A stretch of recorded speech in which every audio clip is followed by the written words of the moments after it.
Bonsoir à tous et bienvenue dans ce moment de calme que nous partageons ensemble ce soir.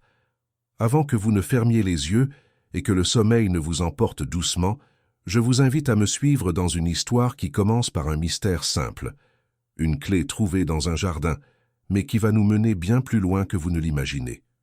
Installez-vous confortablement, respirez profondément et laissez-vous porter par les mots. Ce soir, nous voyageons ensemble vers un village du sud de la France, en juin 2018, où un homme ordinaire va faire une découverte qui changera tout ce qu'il croyait savoir sur sa propre vie. Fermez les yeux si vous le souhaitez, et écoutez, le soleil de juin brillait impitoyablement sur le petit village provençal de Saint-Aubert, transformant les ruelles pavées en rivières de chaleur ondulante. Thomas Delacroix, 30 ans, se tenait devant la maison de son grand-père Henri, décédé 3 semaines auparavant. C'était une bâtisse en pierre ocre typique de la région, avec des volets bleus délavés par le soleil, et un jardin qui n'avait manifestement pas été entretenu depuis des années. Les roses grimpantes avaient envahi le mur sud, les lavandes s'étaient multipliées de façon anarchique, et les cyprès avaient poussé si haut qu'ils projetaient maintenant une ombre inquiétante sur la façade ouest. Thomas n'était pas venu à Saint-Aubert depuis l'âge de 10 ans. 20 ans s'étaient écoulés depuis ce dernier été, passé ici avec son grand-père.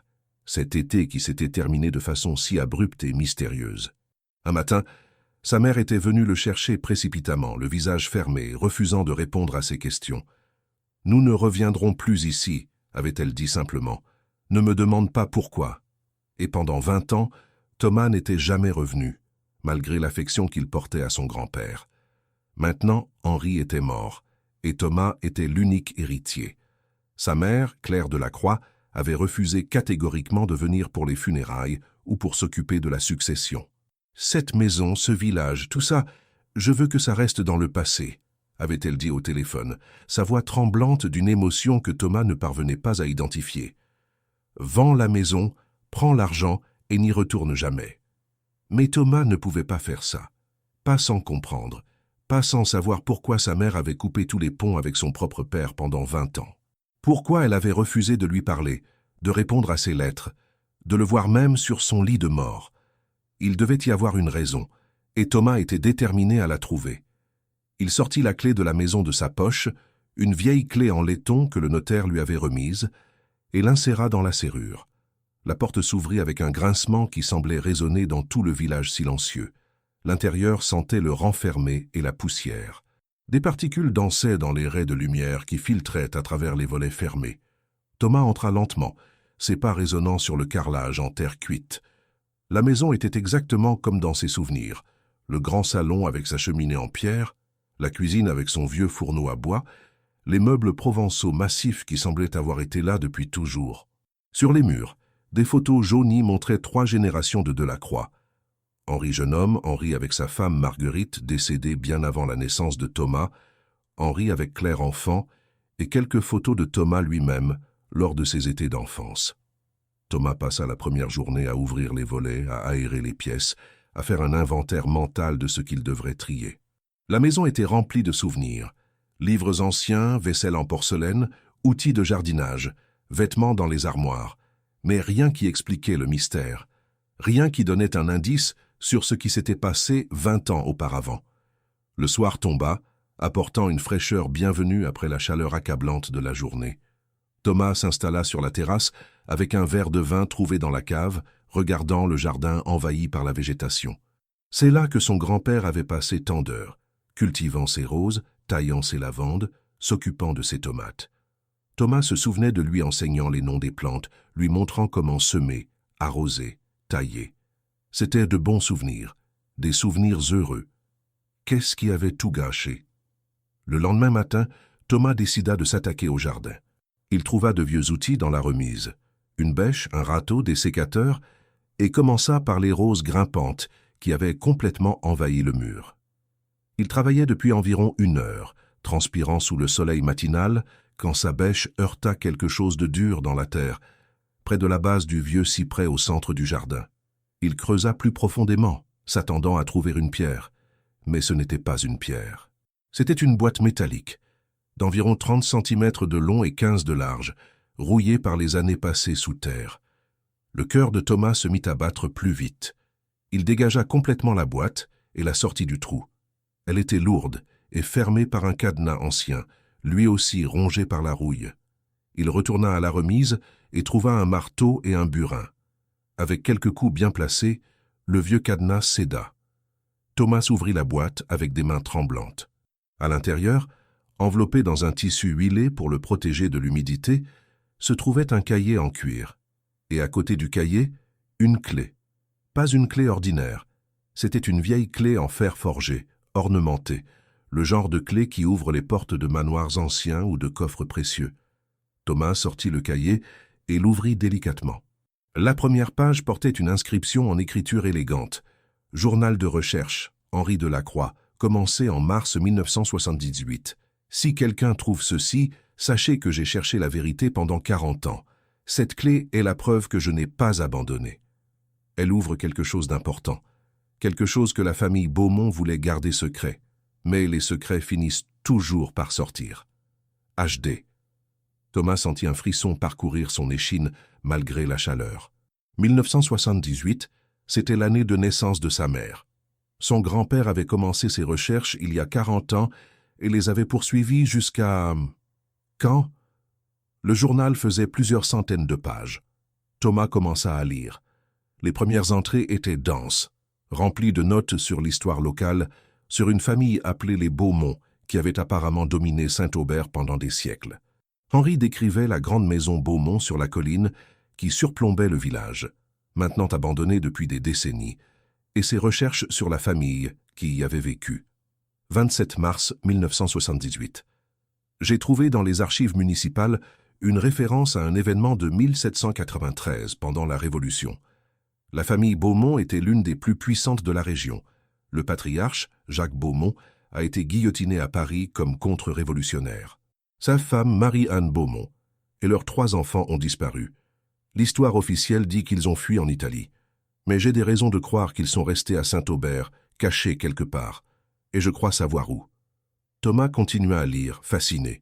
Son grand-père avait passé des années à rechercher l'histoire de cette famille, consultant des archives, interrogeant des anciens du village, explorant des ruines. Il était obsédé par l'idée que Marie-Anne Beaumont et ses enfants n'avaient jamais quitté le village, qu'ils s'étaient cachés quelque part et que leur histoire vraie n'avait jamais été racontée. 15 juin 1985. Aujourd'hui, j'ai parlé à Madame Roussel, qui a 90 ans. Elle se souvient d'histoires que sa grand-mère lui racontait sur la Dame Blanche de la maison Beaumont. Sa grand-mère jurait avoir vu une femme en robe blanche dans les fenêtres de la maison abandonnée quand elle était enfant, dans les années 1820. Cela signifierait que quelqu'un vivait encore dans cette maison 30 ans après la Révolution. Qui était cette femme? Marie-Anne, une de ses filles? Les entrées devenaient de plus en plus détaillées. Henri avait clairement consacré une partie importante de sa vie à cette recherche. Mais pourquoi? Qu'est-ce qui le motivait? La réponse vint dans une entrée datée de 1990. 3 septembre 1990. Je dois savoir la vérité. Pas seulement pour l'histoire, mais pour ma propre famille.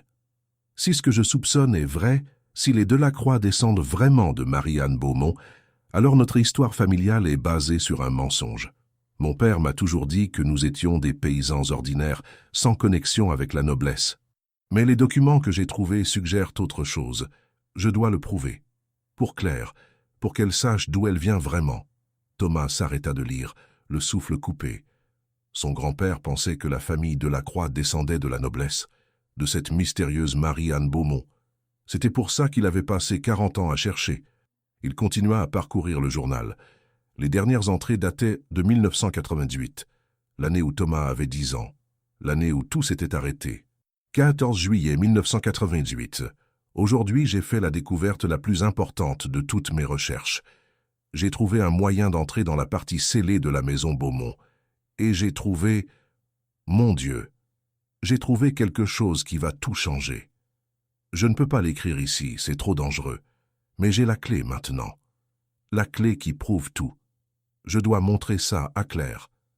Elle doit savoir. 15 juillet 1998. Claire est venue aujourd'hui. Je lui ai tout raconté. Je lui ai montré ce que j'avais découvert dans la maison Beaumont. Elle était... Horrifiée n'est pas un mot assez fort. Elle m'a dit que j'étais fou, que je détruisais tout avec mes obsessions morbides. Elle a pris Thomas et elle est partie. Elle dit qu'elle ne reviendra jamais, qu'elle ne veut plus jamais me parler. Mon Dieu, qu'ai-je fait? C'était la dernière entrée du journal. Après ça, plus rien. 20 ans de silence. Thomas referma le cahier, les mains tremblantes. Qu'avait découvert son grand-père dans cette maison? Qu'avait-il montré à sa mère, qui l'avait tellement bouleversé qu'elle avait coupé tous les ponts avec son propre père? Il regarda la clé en fer forgé qui était dans la boîte.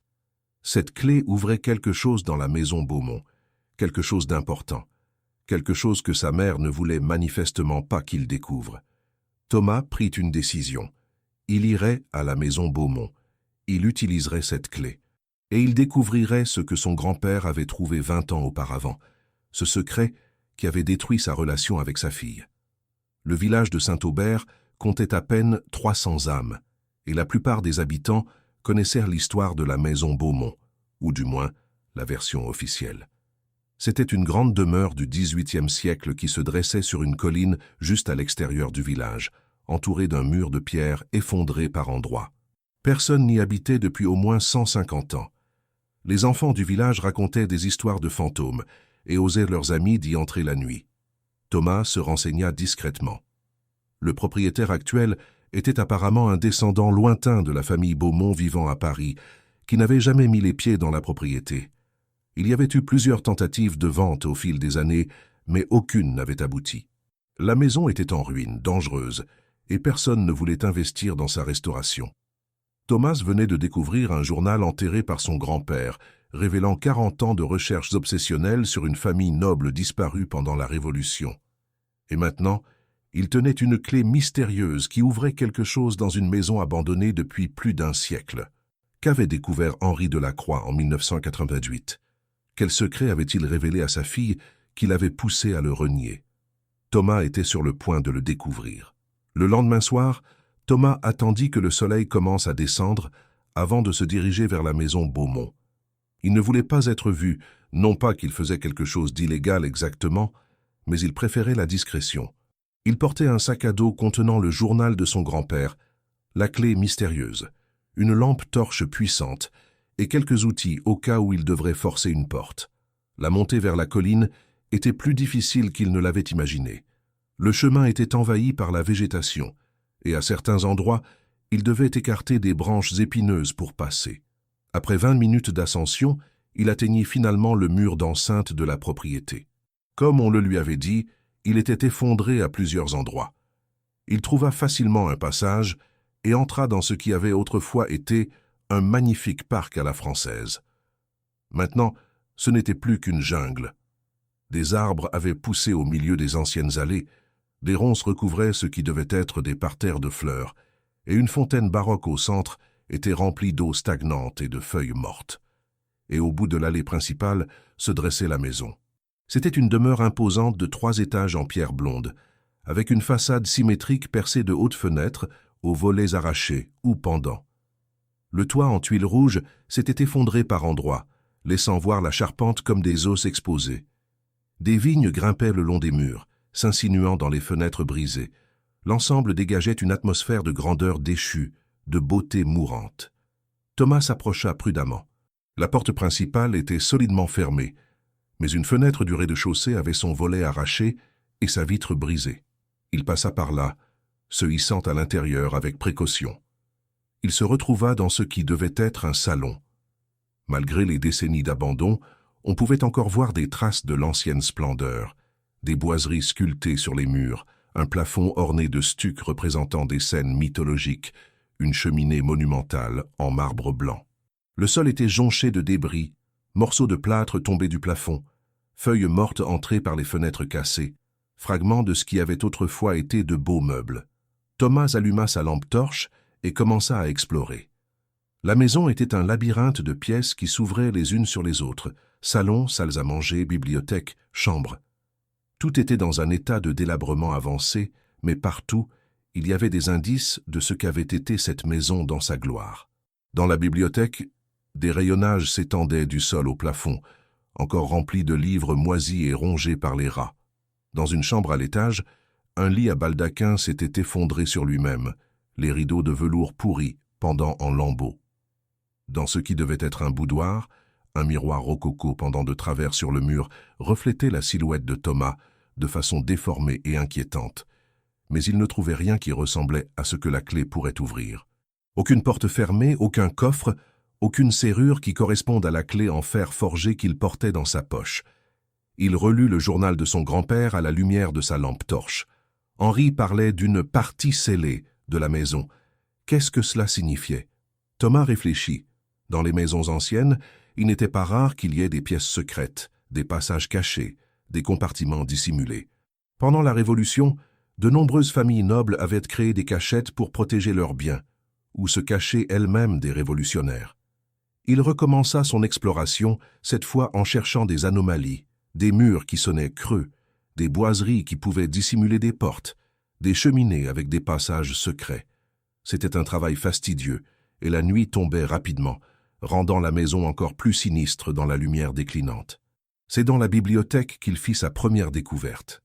En examinant les rayonnages plus attentivement, il remarqua que l'un d'eux semblait moins poussiéreux que les autres, comme si quelqu'un l'avait touché récemment. 20 ans, ce n'était pas si récent, mais dans une maison abandonnée depuis un siècle. 20 ans, c'était hier. Il passa ses doigts sur les livres de ce rayonnage. L'un d'eux résista quand il essaya de le retirer. Il tira plus fort, et soudain, il y eut un déclic mécanique. Le rayonnage entier pivota vers l'intérieur, révélant une ouverture sombre. Le cœur de Thomas battait si fort qu'il pouvait l'entendre dans ses oreilles. Il dirigea sa lampe torche vers l'ouverture. C'était un passage étroit, avec des marches de pierre descendant dans l'obscurité. Il hésita. Descendre là-dedans seul, dans une maison abandonnée, alors que la nuit tombait, ce n'était pas prudent.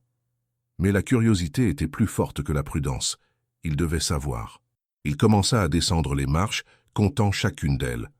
20 marches, puis le passage s'aplanit et devint un couloir. Le couloir faisait environ 20 mètres de long et débouchait sur une porte en bois massif, renforcée de fer. Et sur cette porte, il y avait une serrure ancienne ornementée. Une serrure qui correspondait exactement à la clé que Thomas portait dans sa poche. Avec des mains tremblantes, il sortit la clé et l'inséra dans la serrure. Elle tourna avec un grincement métallique qui résonna dans le passage étroit. Thomas poussa la porte qui s'ouvrit lentement, comme si elle n'avait pas été ouverte depuis longtemps. Pourtant, elle n'était pas coincée. Quelqu'un, son grand-père probablement, l'avait ouverte il y a 20 ans. De l'autre côté de la porte se trouvait une pièce. Pas une cave ou un cellier comme Thomas s'y était attendu, mais une véritable pièce, comme si elle avait été aménagée pour qu'on y vive.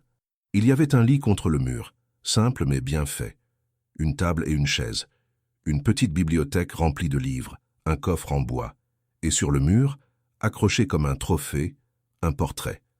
Thomas s'approcha du portrait, dirigeant sa lampe vers lui. C'était le portrait d'une femme d'environ 30 ans, belle et élégante, vêtue d'une robe du XVIIIe siècle. Ses cheveux étaient poudrés selon la mode de l'époque, et elle portait une expression qui mêlait fierté et mélancolie. En bas du portrait, une plaque en cuivre portait une inscription. Marie-Anne de Beaumont, 1763. Le point d'interrogation après la date était intrigant. Pourquoi pas une date de mort précise? Thomas se tourna vers le coffre. Il n'était pas fermé à clé. Il l'ouvrit et trouva à l'intérieur plusieurs objets soigneusement rangés. Des vêtements de femmes du XVIIIe siècle, maintenant fragiles et jaunis par le temps. Un chapelet en perles, quelques bijoux simples, et, au fond du coffre, une pile de lettres attachées par un ruban décoloré.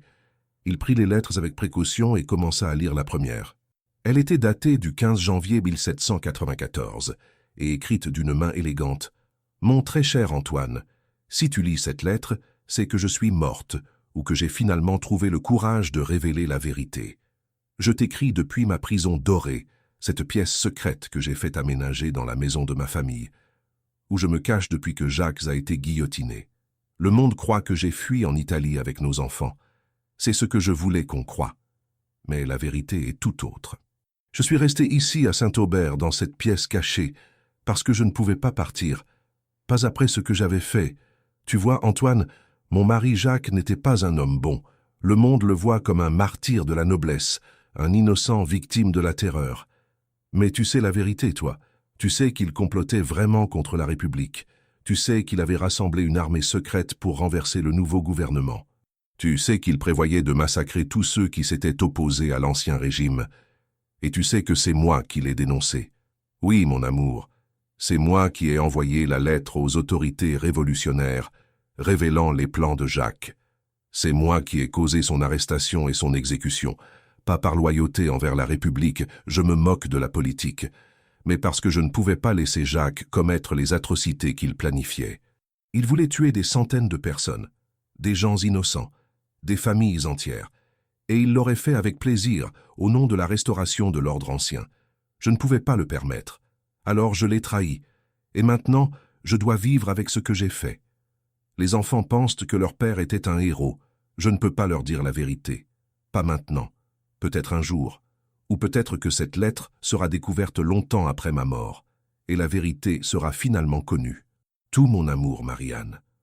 Thomas resta figé, la lettre tremblant dans ses mains. Marianne de Beaumont n'avait pas fui la Révolution. Elle s'était cachée dans sa propre maison, et elle avait dénoncé son propre mari pour l'empêcher de commettre un massacre. Il lut les autres lettres. Elle racontait toute l'histoire. Comment Marianne avait découvert les plans de son mari. Comment elle avait lutté avec sa conscience. Comment elle avait finalement pris la décision de le dénoncer, sachant que cela signifiait sa mort certaine. Comment elle s'était ensuite cachée dans cette pièce secrète, paralysée par la culpabilité et la peur d'être découverte. Les dernières lettres dataient de 1820, quand Marianne avait 57 ans. Elle était restée cachée dans cette pièce pendant 26 ans, ne sortant que la nuit, aidée par un serviteur loyal. Elle avait vécu comme un fantôme dans sa propre maison, hantée par ce qu'elle avait fait. « Je suis morte le jour où Jacques a été guillotiné », écrivait-elle dans sa dernière lettre. « Cette chose qui reste, qui respire et mange et dort dans cette pièce, ce n'est plus vraiment moi. C'est juste une ombre de ce que j'étais. Mais je ne peux pas partir. Pas encore. Pas avant d'avoir laissé un témoignage de ce qui s'est vraiment passé. Pas avant que quelqu'un sache que Jacques n'était pas un martyr, mais un monstre. Et que moi, en le trahissant, j'ai sauvé des centaines de vies innocentes. » Thomas s'assit sur le vieux lit, abasourdi par ce qu'il venait de découvrir. C'était ça, le secret que son grand-père avait découvert. Marianne de Beaumont, l'ancêtre présumé de la famille Delacroix, avait dénoncé son propre mari pendant la Révolution, l'envoyant à la guillotine. Et pas seulement ça, elle avait eu raison de le faire. Elle avait empêché un massacre. Elle avait sauvé des vies. Mais pourquoi est-ce que ça avait tellement bouleversé sa mère? Pourquoi est-ce que découvrir que leur ancêtre avait fait quelque chose de moralement justifié, même si c'était aussi une terrible trahison, l'avait poussé à couper les ponts avec son père? Thomas continua à fouiller la pièce. Dans la petite bibliothèque, il trouva des journaux intimes de Marianne documentant ses années de réclusion. Dans un tiroir de la table, il découvrit des documents, des papiers prouvant la descendance de Marianne, montrant comment sa fille aînée, Émilie, avait changé de nom après la Révolution, devenant Émilie Delacroix et épousant un paysan local. Donc c'était vrai. Les Delacroix descendaient vraiment de la noblesse, de Marianne de Beaumont. Mais il y avait encore quelque chose que Thomas sentait qu'il n'avait pas encore trouvé. Quelque chose qui expliquait pourquoi sa mère avait réagi si violemment.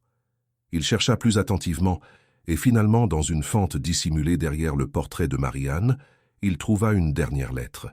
Celle-ci n'était pas écrite par Marianne, mais à elle. Et elle était datée du 14 juillet 1793, le jour avant l'arrestation de Jacques de Beaumont. « Marianne, je t'écris cette lettre pour te remercier de ta loyauté envers la République et ton courage de dénoncer les plans de ton mari. Grâce à toi, nous avons arrêté Jacques avant qu'il ne puisse mettre à exécution son complot meurtrier. Des centaines de vies ont été sauvées. Tu m'as demandé si tu avais fait la bonne chose.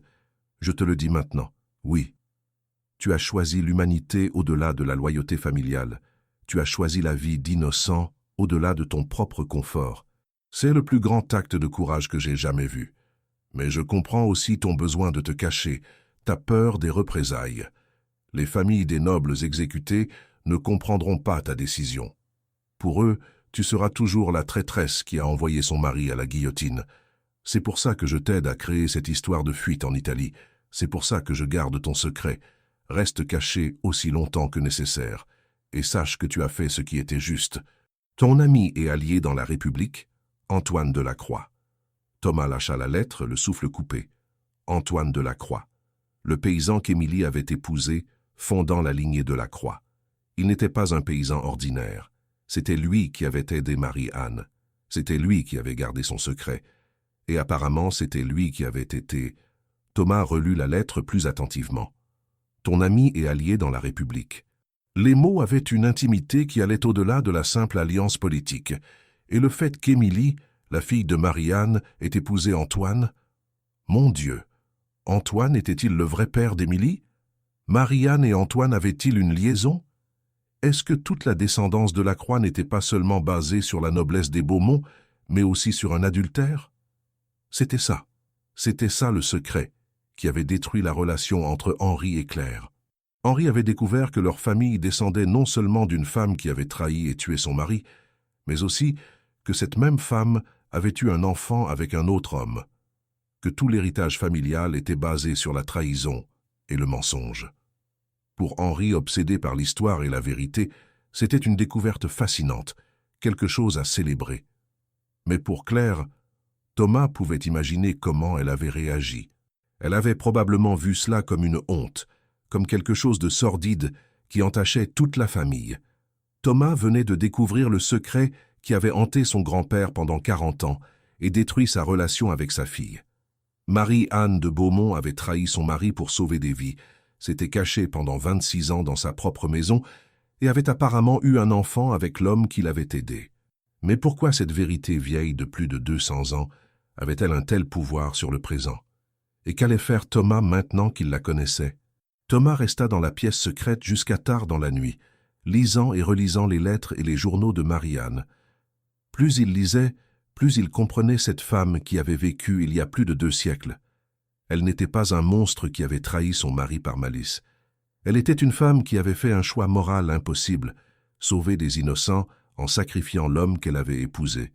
Et Antoine Delacroix n'était pas simplement un paysan qui avait profité de la situation. C'était un révolutionnaire idéaliste qui croyait vraiment aux principes de la République. Liberté, égalité, fraternité. Il avait aidé Marie-Anne non pas pour gagner quelque chose, mais parce que c'était la bonne chose à faire. Leur amour, si c'en était un, était né dans les circonstances les plus extraordinaires, pendant une des périodes les plus tumultueuses de l'histoire française. Et Émilie, leur fille, si elle était vraiment leur fille, était le produit de cet amour impossible. Thomas prit soigneusement toutes les lettres, les journaux et les documents, les plaça dans son sac à dos et quitta la pièce secrète. Il referma la porte derrière lui, remonta le passage et sortit de la maison Beaumont. La lune était haute dans le ciel maintenant, baignant le jardin abandonné d'une lumière argentée qui le rendait presque beau. En descendant la colline vers le village, Thomas savait ce qu'il devait faire. Il devait confronter sa mère. Il devait lui montrer ce qu'il avait découvert et lui faire comprendre que ce n'était pas quelque chose de honteux, mais quelque chose de remarquable. Que Marie-Anne de Beaumont était une héroïne, pas une traîtresse, qu'elle méritait d'être honorée, pas oubliée. Le lendemain matin, Thomas appela sa mère. Claire répondit après plusieurs sonneries, sa voix prudente. « Thomas, qu'est-ce qui se passe? Tu as fini de vider la maison? »« Maman, il faut qu'on parle. J'ai trouvé le journal de grand-père. J'ai trouvé la clé. Et j'ai découvert ce qu'il t'avait montré il y a 20 ans. » Il y eut un long silence à l'autre bout de la ligne. Puis sa mère dit d'une voix tremblante, « Thomas, non, s'il te plaît, ne remue pas tout ça. Laisse-le passer tranquille. »« Je ne peux pas, maman, pas maintenant que je sais. Et tu sais quoi? Je pense que tu as eu tort de réagir comme tu l'as fait. Ce que Marie-Anne a fait, c'était courageux. Elle a sauvé des vies. Elle a tué son mari, » explosa Claire. Elle l'a envoyé à la guillotine. Et puis elle a eu une liaison avec un autre homme, elle a eu un enfant avec lui, et elle a menti à tout le monde. Comment peux-tu appeler ça courageux? Parce que son mari planifiait un massacre, parce qu'elle a choisi la vie d'innocent plutôt que sa propre sécurité. Maman, est-ce que tu as vraiment lu toutes les lettres que grand-père t'a montrées? Est-ce que tu as vraiment compris ce qui s'était passé? Claire ne répondit pas immédiatement. Puis elle dit doucement, « Je les ai lus. Et c'est exactement pour ça que j'ai réagi comme je l'ai fait, parce que j'ai compris. » « Compris quoi? » compris qu'il y a certaines choses qu'on ne devrait pas faire, peu importe les raisons. Trahir son propre mari, le père de ses enfants, c'est impardonnable. Peu importe qu'il ait été un monstre ou un saint, elle lui devait loyauté. Elle a rompu ce lien sacré. Et ensuite, elle a menti pendant des décennies, se cachant comme une lâche au lieu de faire face aux conséquences de ses actes. Bonsoir à tous. Et si vous écoutez cette histoire en ce moment, nous tenons à vous remercier du fond du cœur d'être là, avec nous dans ce voyage à travers les mystères enfouis de Saint-Aubert. Votre présence nous inspire à continuer de créer ces récits qui, nous l'espérons, vous apportent réflexion et émerveillement. Si vous appréciez La Clé cachée dans le jardin, n'hésitez pas à vous abonner à notre chaîne pour ne manquer aucune de nos futures histoires. Un petit like nous aiderait énormément à continuer ce travail que nous aimons tant. Et surtout, dites-nous dans les commentaires ce que vous pensez de cette découverte. Thomas a-t-il raison de défendre Marie-Anne? Sa mère, Claire, a-t-elle tort de la juger si sévèrement? Vos commentaires nous sont précieux et nous guident dans la création de nouvelles histoires. Maintenant, retournons à Saint-Aubert, où Thomas doit décider quoi faire de ce secret qui a divisé sa famille. Thomas sentit la frustration monter en lui. « Maman, tu ne peux pas sérieusement croire que la loyauté envers un mari qui planifie un massacre est plus importante que de sauver des vies innocentes. »« Je crois, » dit Claire d'une voix ferme, « qu'il y a certaines lignes qu'on ne devrait jamais franchir. Et Marie-Anne les a franchies, peu importe ses raisons.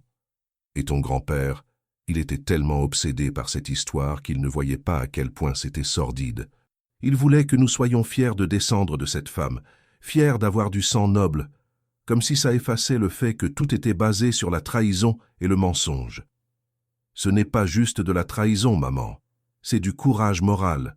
Marie-Anne a fait un choix impossible dans une situation impossible, et elle a passé le reste de sa vie à vivre avec ce choix. Tu ne penses pas qu'elle a assez souffert?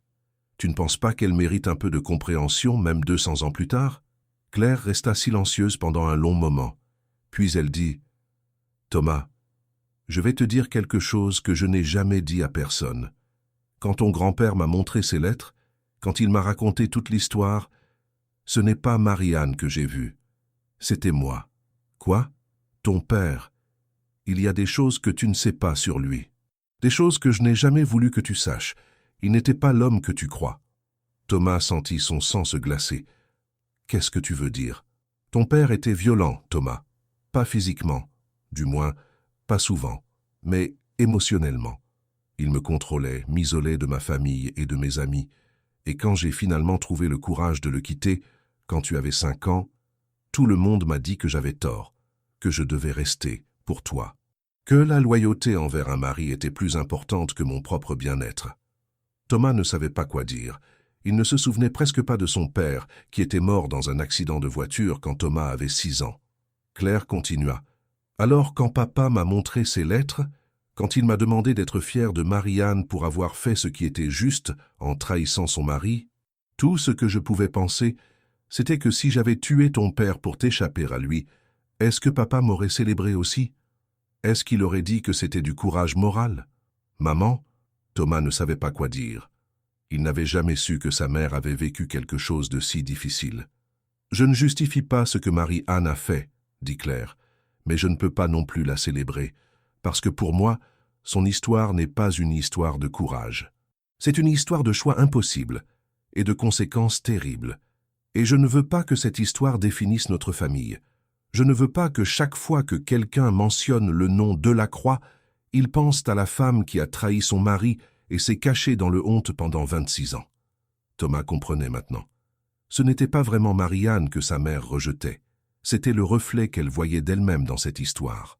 C'était la peur que si elle acceptait Marie-Anne, elle devrait aussi accepter sa propre décision de quitter son mari, sa propre trahison de ses vœux de mariage. « Maman, » dit-il doucement, « tu as fait la bonne chose en quittant papa. Tout comme Marie-Anne a fait la bonne chose en dénonçant Jacques, ce ne sont pas des trahisons, ce sont des actes de survie, des actes de courage. »« Peut-être, » dit Claire, et il pouvait entendre les larmes dans sa voix. « Mais ce n'est pas comme ça que le monde les voit, et ce n'est pas comme ça que je les vois, pas encore, peut-être jamais. »« Alors laisse-moi t'aider à les voir différemment, » dit Thomas. « Viens à Saint-Aubert, lis les lettres toi-même, pas avec grand-père qui les interprète pour toi. Vois la maison, vois la pièce où Marie-Anne s'est cachée, et peut-être que tu comprendras. » Claire hésita. « Je ne sais pas si je peux. S'il te plaît, maman.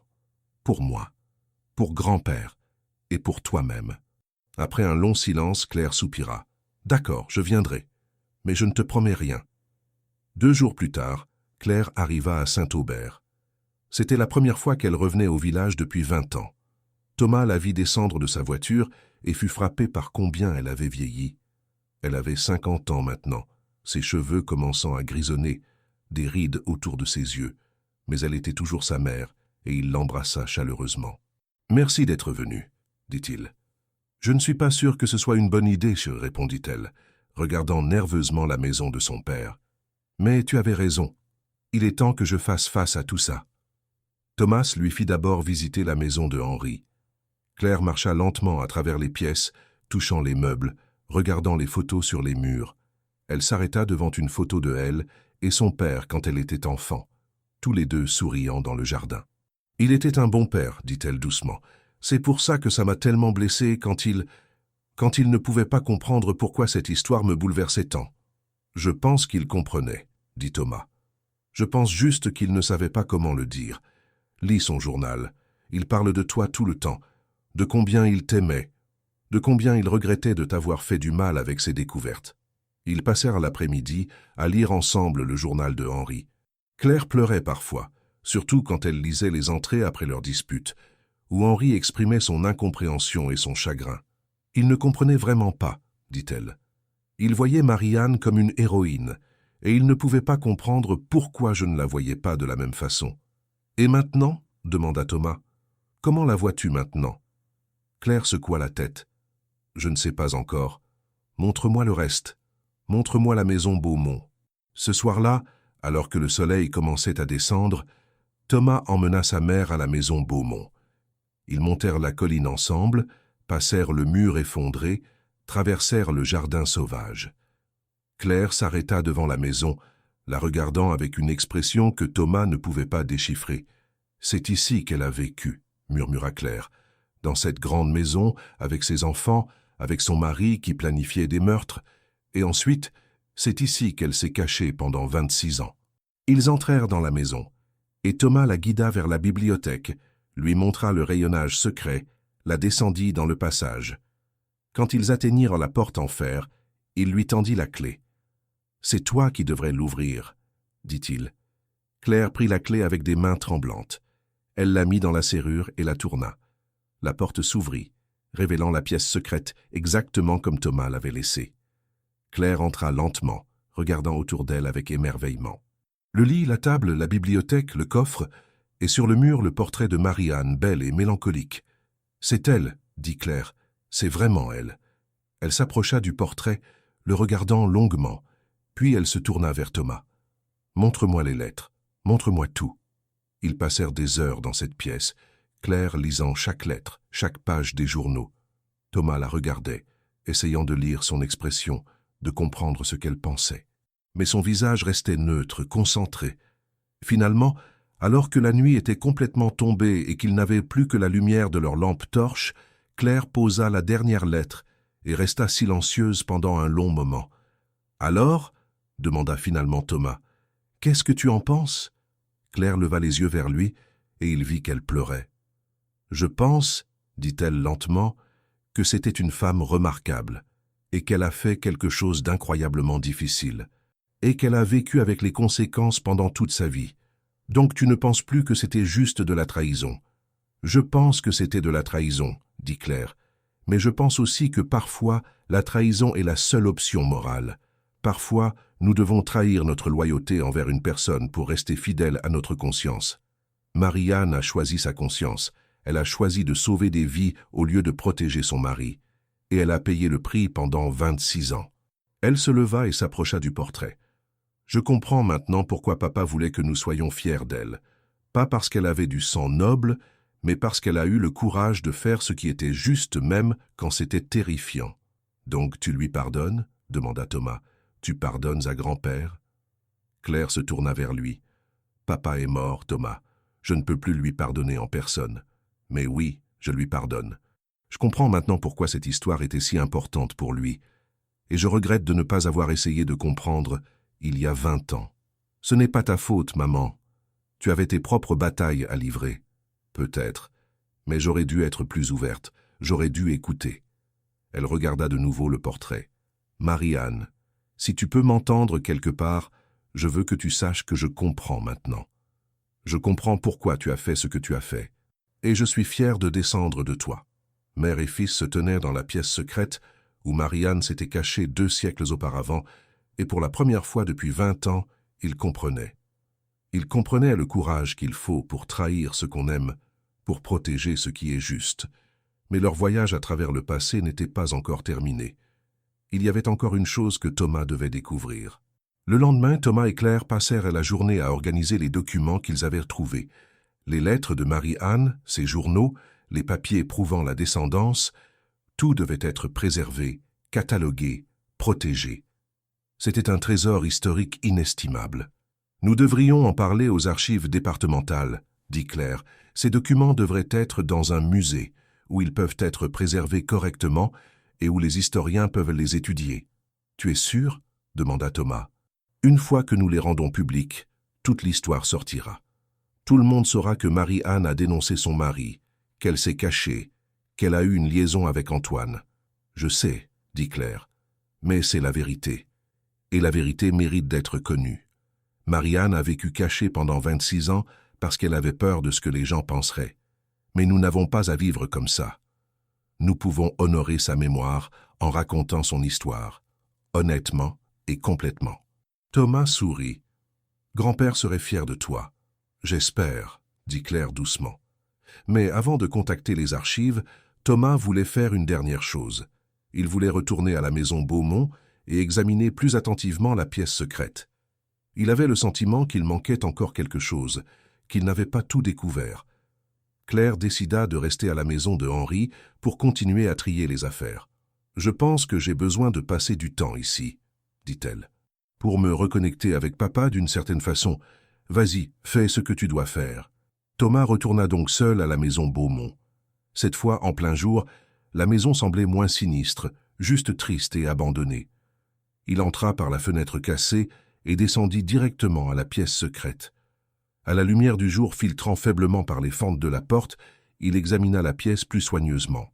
Il mesura les dimensions, notant qu'elles semblaient étranges. La pièce était plus petite qu'elle ne devrait l'être compte tenu de l'espace disponible sous la maison. Il tapa sur les murs, écoutant le son. La plupart sonnaient solides, mais un mur, celui derrière la bibliothèque, sonnait légèrement creux. Son cœur commença à battre plus vite. Une autre pièce secrète ? Dans la pièce secrète ? Il commença à examiner la bibliothèque, cherchant un mécanisme caché comme celui de la bibliothèque à l'étage. Il passa ses doigts sur les livres, sur les étagères, sur le cadre, et finalement, dans le coin inférieur gauche, il trouva ce qu'il cherchait. Une petite encoche dans le bois, presque invisible si on ne la cherchait pas. Il appuya dessus et il y eut un déclic. La bibliothèque entière pivota sur le côté, révélant une petite alcôve derrière elle.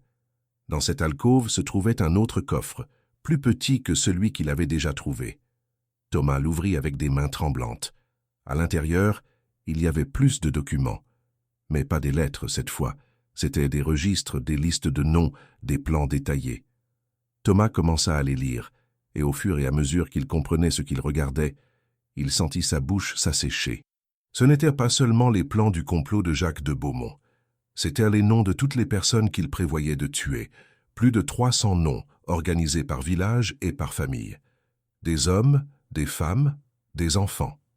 Certains identifiés comme révolutionnaires dangereux, d'autres simplement comme sympathisants républicains, et d'autres encore sans aucune justification. Juste des noms sur une liste de morts. Mais ce n'était pas tout. Il y avait aussi des lettres de Jacques à ses co-conspirateurs, détaillant comment ils allaient mener leur massacre. Il prévoyait d'attendre que la plupart des hommes du village soient partis pour les champs, puis d'attaquer, tuant d'abord les femmes et les enfants pour briser le moral des révolutionnaires. C'était méthodique, planifié, monstrueux. Et tout en bas du coffre, il y avait une dernière lettre de Marie-Anne, différente des autres.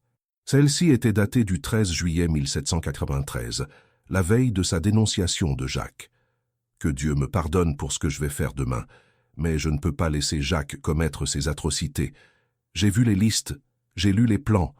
Ce ne sont pas des ennemis de la France qu'il prévoit de tuer. Ce sont des innocents, des familles, des enfants. Je connais beaucoup de ces noms. Madame Laurent qui vend des légumes au marché.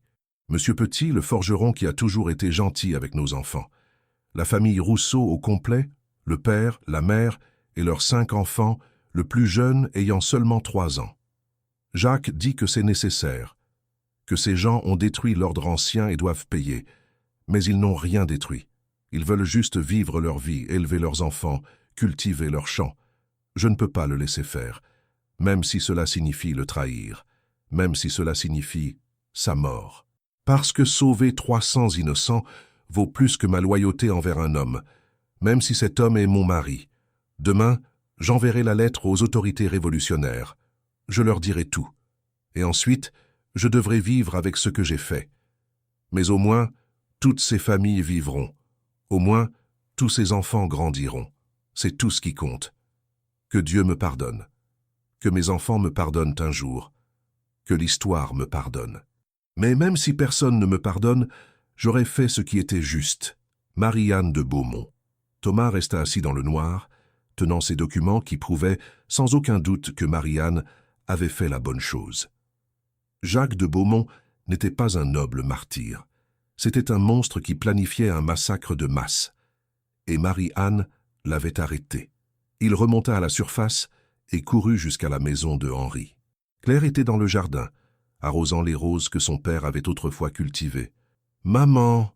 cria Thomas. « J'ai trouvé quelque chose d'autre, quelque chose d'important. » Il lui montra les documents, lui expliqua ce qu'il avait découvert. Claire les lut avec des yeux de plus en plus écarquillés. « Mon Dieu !» murmura-t-elle, « il allait vraiment faire ça? Tuer plus de 300 personnes ?» « Oui. Et maman, regarde les noms. Regarde qui était sur la liste. » Claire parcourut les noms et soudain s'arrêta, pâlissant. « Laurent, Petit, Rousseau, ce sont tous des noms de familles du village, des familles qui vivent encore ici aujourd'hui. » Exactement. Si Marie-Anne n'avait pas dénoncé Jacques, tous ces gens seraient morts. Leurs descendants n'existeraient pas. Une bonne partie du village actuel n'existerait pas. Claire s'assit lentement sur le banc du jardin, les documents tremblants dans ses mains. Elle a sauvé tout le village, littéralement. Oui, et personne ne l'a jamais su. Parce qu'elle s'est cachée, parce que l'histoire officielle disait qu'elle avait fui, personne n'a jamais su qu'elle était une héroïne. Claire leva les yeux vers Thomas. Nous devons le dire au village. Nous devons leur montrer ces documents. Ils ont le droit de savoir que leurs ancêtres ont été sauvés par Marie-Anne de Beaumont. Thomas acquiesça. Je suis d'accord. Mais comment faire? On ne peut pas juste annoncer ça comme ça. Les gens vont penser qu'on est fous. Non, dit Claire, une détermination nouvelle dans sa voix. Nous allons faire les choses correctement. Nous allons contacter les archives départementales, comme nous l'avions prévu. Nous allons leur donner tous les documents, laisser les historiens les vérifier et les authentifier. Et ensuite, nous organiserons une présentation publique ici, à Saint-Aubert. Nous raconterons l'histoire complète de Marie-Anne de Beaumont. Et nous honorerons enfin sa mémoire comme elle le mérite. Au cours des mois suivants, c'est exactement ce qu'ils firent. Les documents furent authentifiés par des experts. Les lettres, les plans, les listes, tout était réel. L'histoire de Marie-Anne de Beaumont fut vérifiée et confirmée. Les historiens étaient stupéfaits par cette découverte, appelant ça un des plus importants trésors documentaires sur la période révolutionnaire jamais découvert. Thomas et Claire travaillèrent avec les archives pour organiser une exposition. Et en octobre 2018, 6 mois après que Thomas ait trouvé la clé dans le jardin de son grand-père, l'exposition Marie-Anne de Beaumont, l'héroïne oubliée de Saint-Aubert, ouvrit ses portes. Tout le village vint. Les Laurent, les Petits, les Rousseau, toutes les familles dont les ancêtres avaient été sur la liste de mort de Jacques. Ils regardèrent les documents avec émerveillement et horreur, réalisant à quel point ils étaient au passé près de ne jamais exister. Le maire de Saint-Aubert donna un discours. « Pendant plus de 200 ans, nous avons cru que Marie-Anne de Beaumont avait fui notre village, abandonnant son foyer. Mais maintenant, grâce aux recherches d'Henri Delacroix et à la détermination de son petit-fils Thomas, nous savons la vérité. Marie-Anne de Beaumont n'a pas fui. Elle est restée. Elle s'est cachée dans sa propre maison, vivant comme un fantôme, parce qu'elle portait le poids de ce qu'elle avait fait. Elle avait dénoncé son propre mari pour sauver nos ancêtres. Elle avait sacrifié son honneur, sa famille, sa liberté, pour que nous puissions être ici aujourd'hui. Nous lui devons une dette que nous ne pourrons jamais rembourser. Mais nous pouvons honorer sa mémoire. Nous pouvons nous assurer que son histoire est racontée, que son courage est reconnu. Le village décida à l'unanimité d'ériger une statue de Marie-Anne de Beaumont sur la place centrale. Ils décidèrent aussi de transformer la maison Beaumont en musée, préservant la pièce secrète exactement comme elle était, permettant aux visiteurs de voir où Marie-Anne avait vécu pendant 26 ans. Mais il y avait une dernière chose que Thomas voulait faire, quelque chose de personnel. Il retourna à la maison de son grand-père et commença à restaurer le jardin, exactement comme Henri l'avait entretenu autrefois. Il planta de nouvelles roses, tailla les lavandes, coupa les cyprès qui avaient poussé trop haut.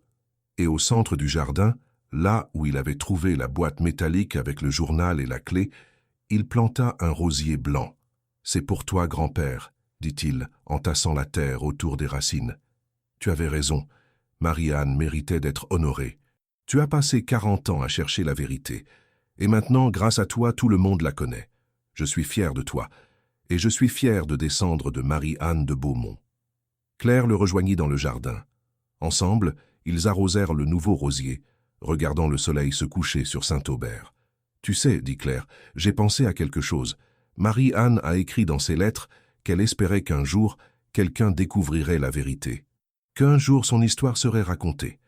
Elle a attendu cette vérité pendant 26 ans, et ensuite elle est morte sans la voir se réaliser.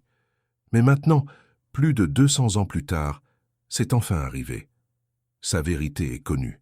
Grâce à grand-père, dit Thomas. Grâce à vous deux, corrigea Claire. Henri a trouvé les preuves, mais c'est toi qui as trouvé le courage de continuer son travail après sa mort. C'est toi qui as insisté pour que je revienne, que je fasse face au passé. C'est toi qui as fait en sorte que l'histoire de Marie-Anne soit finalement racontée. Elle prit la main de Thomas. Je suis fier de toi, mon fils, et je pense que papa serait fier aussi. J'aurais aimé qu'il soit là pour voir ça, dit Thomas, pour voir le village honorer Marie-Anne, pour savoir que ses 40 ans de recherche n'étaient pas en vain. Je pense qu'il le sait, dit Claire doucement. D'une façon ou d'une autre, je pense qu'il le sait. Le secret de la clé cachée dans le jardin avait été révélé. L'histoire de Marie-Anne de Beaumont, enfouie pendant plus de 2 siècles, était enfin connue. Mais pour Thomas et Claire, c'était plus qu'une simple découverte historique. C'était une réconciliation avec le passé, avec Henri et avec eux-mêmes. Pourtant, une dernière surprise les attendait. 1 an après l'ouverture de l'exposition, Thomas reçut une lettre. Elle venait d'une femme nommée Élisabeth Beaumont, vivant à Paris. Elle écrivait qu'elle était une descendante directe de Marie-Anne de Beaumont, plus précisément de l'un des fils de Marie-Anne qui avait quitté Saint-Aubert après la Révolution et s'était installé à Paris. « Pendant toutes ces années, écrivait-elle, ma famille a porté le poids de la honte. Nous pensions que notre ancêtre avait trahi son mari par malice ou par faiblesse. Nous évitions de parler d'elle, de reconnaître notre connexion avec elle. Mais maintenant, grâce à votre travail et à celui de votre grand-père, nous savons la vérité. Marie-Anne n'était pas une traîtresse, elle était une héroïne. Et je veux que vous sachiez à quel point cela signifie pour ma famille. » Elle demandait si elle pouvait venir à Saint-Aubert, visiter le musée, voir la pièce où Marie-Anne avait vécu. Thomas répondit immédiatement, l'invitant à venir quand elle voulait. Élisabeth Beaumont arriva en novembre 2019.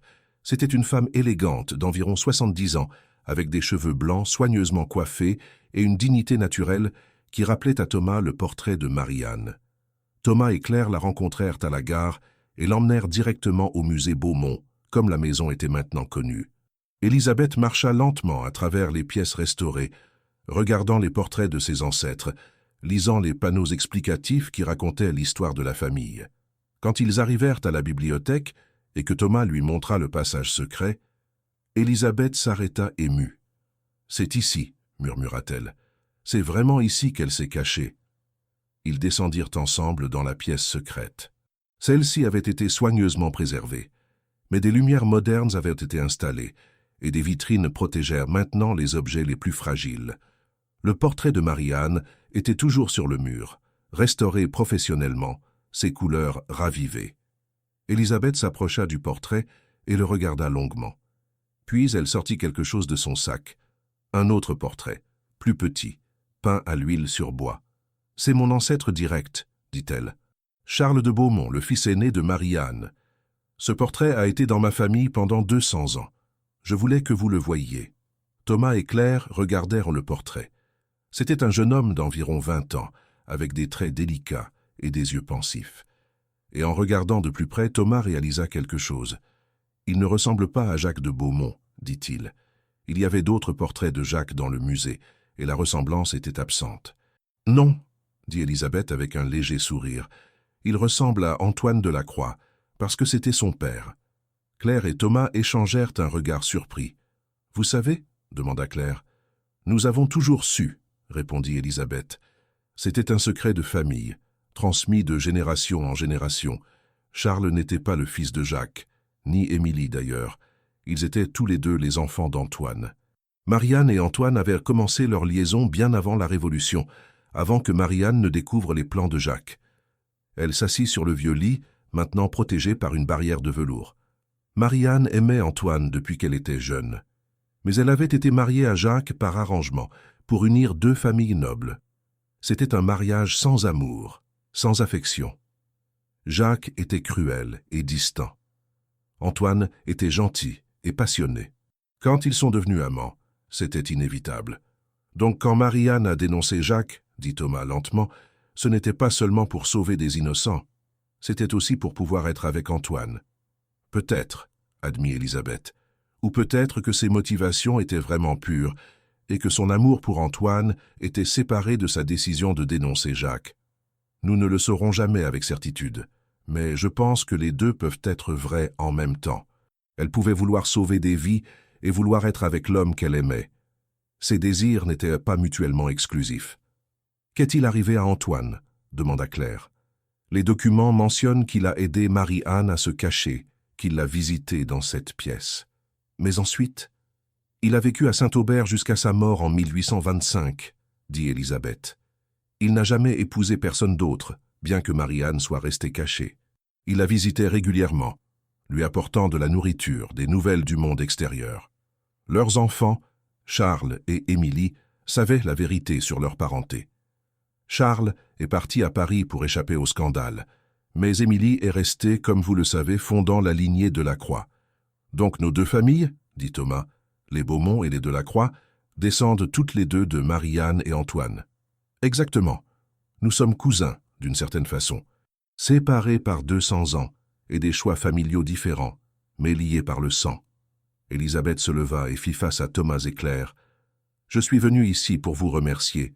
Pendant des générations, ma famille a porté la honte de ce que Marie-Anne avait fait. Mais grâce à vous, nous pouvons enfin être fiers. Nous pouvons honorer notre ancêtre non pas comme une traîtresse, mais comme une femme de courage moral extraordinaire. C'est nous qui devrions vous remercier, dit Claire. Vous nous avez donné le reste de l'histoire, les pièces manquantes du puzzle. Il y a une autre raison pour laquelle je suis venue, dit Élisabeth. Elle sortit une enveloppe de son sac. Ceci appartenait à mon arrière-arrière-grand-père, qui l'avait reçu de Charles de Beaumont lui-même. C'est la dernière lettre que Marie-Anne a écrite avant sa mort. Elle l'a donnée à Charles avec des instructions de ne l'ouvrir qu'après plusieurs générations. Ma famille l'a conservé, scellé pendant tout ce temps. Mais maintenant, je pense qu'il est temps de l'ouvrir. Voulez-vous le faire avec moi ?» Avec des mains tremblantes, Élisabeth brisa le sceau de cire ancien et sortit la lettre. L'écriture de Marie-Anne était plus tremblante maintenant, celle d'une vieille femme, mais toujours lisible. Elle commença à lire à voix haute. « À mes descendants, où qu'ils soient et qui qu'ils soient, j'écris ceci dans ma 87e année, sachant que je n'ai plus beaucoup de temps. J'ai vécu caché dans cette pièce pendant 65 ans maintenant. 65 ans depuis que j'ai fait le choix qui a défini le reste de ma vie. Les gens se demandent souvent si je regrette ce que j'ai fait. Si, sachant ce qui allait suivre, les décennies de solitude, le poids de la culpabilité, la séparation de mes enfants, je ferais le même choix. La réponse est oui. 1000 fois oui. Parce que j'ai sauvé 300 vies. 300 personnes qui auraient été massacrées par mon mari et ses complices. 300 personnes qui ont pu continuer à vivre, à aimer, à avoir des enfants, à construire des familles. Quand je regarde par la petite fenêtre de cette pièce et que je vois le village en bas, je vois les descendants de ces personnes que j'ai sauvées. Je les vois vivre leur vie, ignorant du fait qu'ils n'existeraient pas si je n'avais pas fait ce que j'ai fait. Cela vaut tous mes sacrifices. Cela vaut toutes mes années de solitude. J'ai aimé 2 hommes dans ma vie. Jacques, mon mari, que j'ai épousé par devoir et qui est devenu un monstre. Et Antoine, mon amour véritable, qui m'a aidé à faire ce qui était juste et qui m'a soutenu, même quand je me cachais dans l'ombre. Charles et Émilie sont les enfants d'Antoine, pas de Jacques. C'est un secret que j'ai gardé pour les protéger, mais maintenant que je suis vieille et que la Révolution est un souvenir lointain, je peux le dire. Mes enfants sont nés de l'amour, pas du devoir, et c'est quelque chose dont je suis fier. Si vous lisez ceci, mes descendants, sachez que vous venez d'une longue lignée de gens qui ont fait des choix difficiles. Vous portez en vous le sang de Marie-Anne de Beaumont, qui a choisi la conscience au-delà de la loyauté, la vie d'innocent au-delà de son propre confort.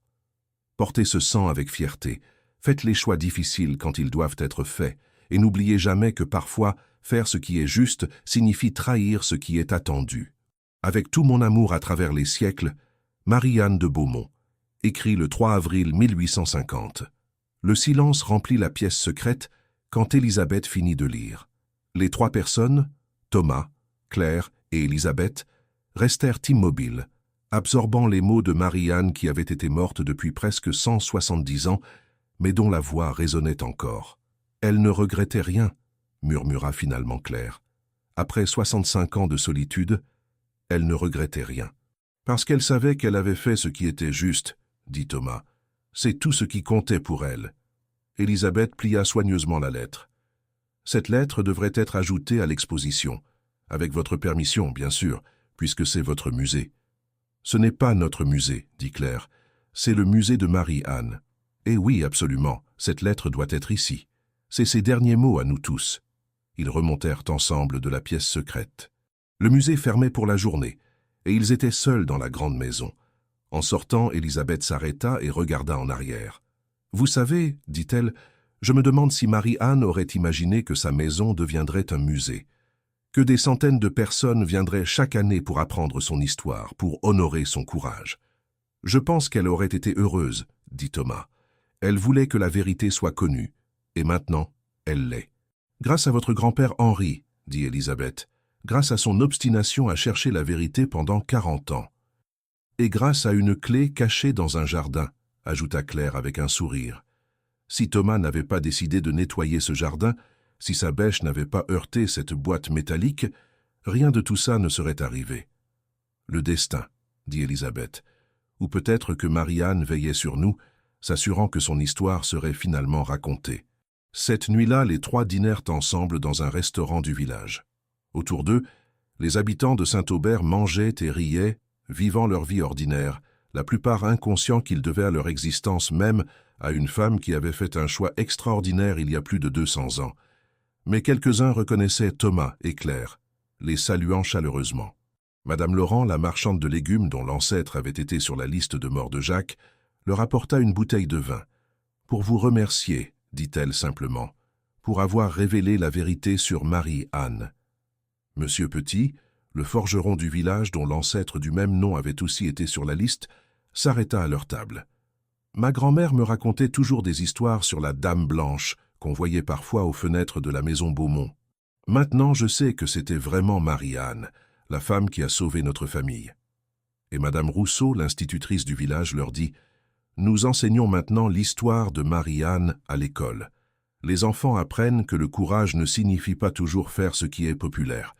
Parfois, ça signifie faire ce qui est juste, même quand c'est difficile. » En rentrant à la maison de Henri ce soir-là, Thomas et Claire marchèrent lentement à travers les rues du village.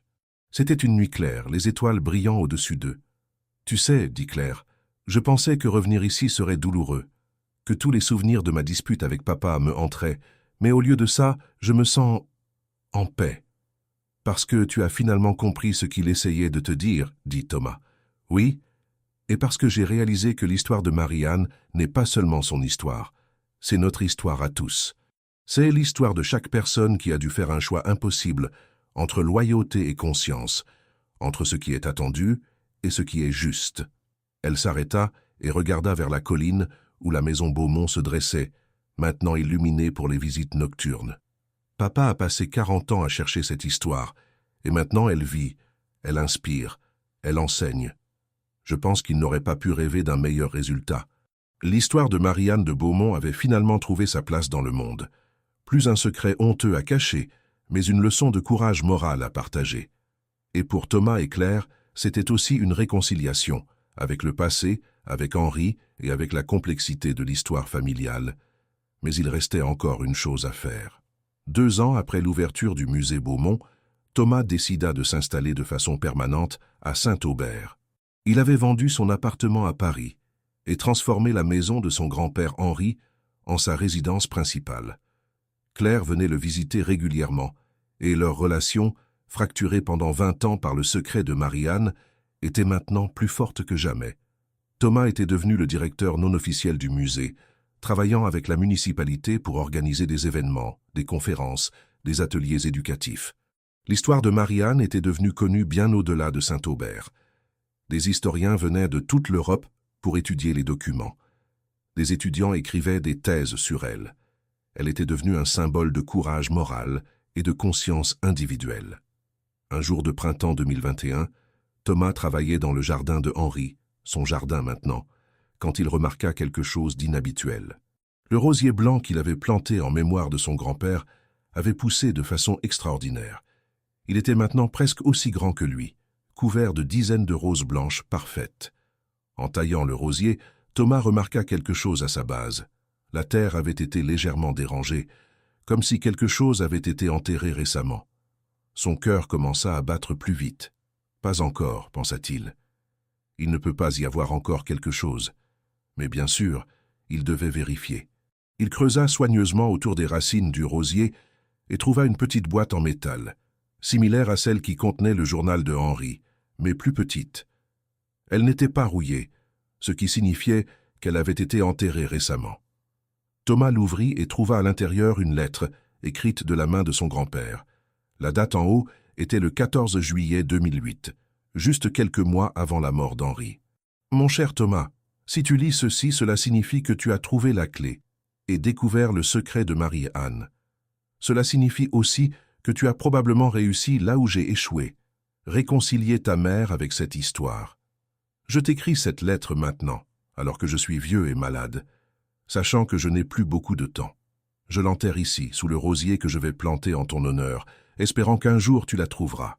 Il y a des choses que je n'ai jamais dites à personne, des choses que j'ai découvertes pendant mes recherches, mais que je n'ai pas incluses dans mon journal, des choses trop personnelles, trop douloureuses.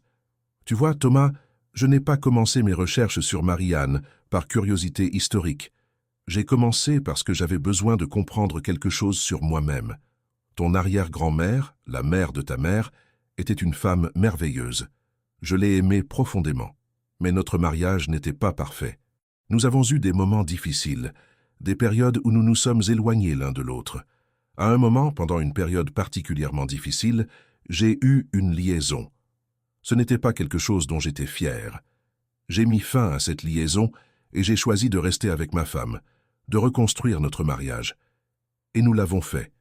Nous avons eu de nombreuses années heureuses ensemble avant sa mort. Mais la culpabilité de cette trahison ne m'a jamais vraiment quitté. J'avais trahi mes vœux de mariage, même brièvement. J'avais causé de la douleur à une personne que j'aimais. C'est pour ça que l'histoire de Marie-Anne m'a tellement fasciné, parce que c'était une histoire de trahison aussi, mais d'une trahison qui était moralement justifiée. Marie-Anne avait trahi son mari, mais elle l'avait fait pour sauver des vies. Sa trahison n'était pas égoïste, c'était un sacrifice. Je voulais croire que parfois, la trahison peut être la bonne chose à faire. Que les vœux et les loyautés ne sont pas absolus, qu'ils peuvent et doivent être brisés quand ils entrent en conflit avec quelque chose de plus important. Mais quand j'ai montré mes découvertes à ta mère, quand je lui ai raconté l'histoire de Marie-Anne avec fierté et admiration, elle n'a pas vu ce que je voulais qu'elle voie, elle a vu seulement la trahison. Et je pense que d'une certaine façon, elle a vu ma propre trahison aussi. Elle ne savait rien de ma liaison, je ne lui ai jamais dit, et je ne l'ai jamais dit à personne. Mais peut-être qu'inconsciemment, elle a senti quelque chose. Peut-être qu'elle a senti que j'étais trop investi émotionnellement dans cette histoire de trahison et de pardon. Quoi qu'il en soit, ma passion pour l'histoire de Marie-Anne a détruit ma relation avec ta mère. Et pendant 10 ans, j'ai vécu avec ce regret, me demandant si j'avais fait la bonne chose en révélant ces secrets du passé. Mais maintenant, à la fin de ma vie, je pense que oui. Je pense que la vérité mérite toujours d'être connue, même quand elle est douloureuse. Je pense que Marie-Anne mérite d'être honorée. Et je pense que toi, Thomas, tu as la force et la sagesse que je n'avais pas pour aider ta mère à comprendre. Si tu lis ceci, c'est que j'avais raison de croire en toi. Je veux que tu saches que je t'ai toujours aimé, que ces étés que nous avons passés ensemble quand tu étais enfant étaient parmi les moments les plus heureux de ma vie, et que je suis fier de l'homme que tu es devenu, même si je ne serai pas là pour le voir. Continue à chercher la vérité, Thomas. Continue à honorer ceux qui ont fait des choix difficiles, et n'aie jamais peur de faire face au passé, aussi compliqué soit-il. Avec tout mon amour, ton grand-père Henri PS. Il y a une dernière chose. Dans le grenier de cette maison, dans une boîte marquée « Photo familiale 1950-1970 », tu trouveras quelque chose. C'est à toi de décider quoi en faire. Thomas lut et relut la lettre, les larmes coulant sur ses joues. Son grand-père avait porté sa propre culpabilité pendant toutes ces années, cherchant l'absolution dans l'histoire de Marie-Anne. Et sa recherche de la vérité sur Marie-Anne était aussi une recherche de vérité sur lui-même. Il monta immédiatement au grenier et trouva la boîte que son grand-père avait mentionnée. À l'intérieur, il y avait des centaines de photos de famille. Henri et sa femme Marguerite, jeunes et amoureux, des photos de Claire enfant, des photos de vacances et de Noël. Et tout au fond de la boîte, dans une enveloppe scellée, il trouva une lettre écrite par Marguerite, la grand-mère de Thomas, datée de 1985. « Mon cher Henri, je sais, j'ai toujours su. Sur ta liaison, sur la femme que tu as aimée brièvement pendant notre période difficile, je l'ai su presque immédiatement. Une femme sait ces choses. Mais je n'ai rien dit parce que je savais aussi que tu m'aimais. Je savais que tu reviendrais, et tu es revenu. Tu as fait un choix difficile, revenir vers moi, reconstruire notre mariage, plutôt que de poursuivre cette autre relation. Et je t'ai pardonné. Pas immédiatement, mais avec le temps. Parce que notre amour valait la peine d'être préservé. J'écris ceci maintenant parce que je vois comment tu te tortures avec la culpabilité. Je te vois chercher l'absolution dans l'histoire de cette Marie-Anne de Beaumont. Je te vois essayer de justifier ta propre trahison en trouvant des exemples de trahison moralement justifiés. Mais Henri, tu n'as pas besoin de justification. Ce que tu as fait était humain. Nous sommes tous humains. Nous faisons tous des erreurs. Ce qui compte, c'est comment nous répondons à ces erreurs. Tu as choisi de revenir. Tu as choisi notre famille. Tu as choisi l'amour. C'était le bon choix. Et je te pardonne, complètement et sans réserve. Je ne te donnerai jamais cette lettre. Je vais la mettre dans cette boîte pour que peut-être un jour, quelqu'un d'autre la trouve et comprenne que le pardon est possible, que l'amour peut survivre à la trahison, que nous sommes tous capables de rachat. Continue tes recherches sur Marie-Anne si cela t'apporte de la paix. Mais sache que tu as déjà mon pardon. Tu l'as toujours eu, avec tout mon amour éternel, Marguerite. Thomas s'assit sur le sol poussiéreux du grenier, tenant les 2 lettres, celle de son grand-père et celle de son arrière-grand-mère, 2 personnes qui s'étaient aimées, qui avaient traversé des moments difficiles, qui avaient trouvé le chemin du pardon. C'était ça, la vraie leçon de l'histoire de Marie-Anne.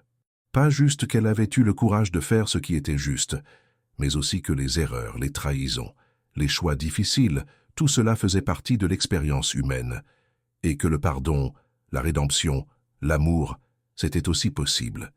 Il appela immédiatement sa mère. « Maman, il faut que tu reviennes à Saint-Aubert. J'ai trouvé quelque chose d'autre, quelque chose d'important. » Claire arriva le lendemain. Thomas lui montra les 2 lettres. Elle les lut en silence, les larmes coulant librement sur son visage. « Papa, » murmura-t-elle, « papa portait ça pendant toutes ces années. »« Et maman le savait, » dit Thomas.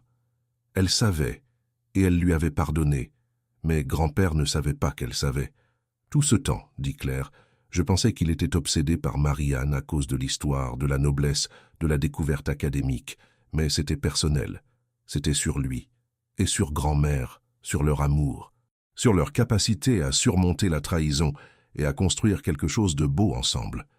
Claire s'assit, tenant les lettres contre son cœur. Je lui ai été si dur.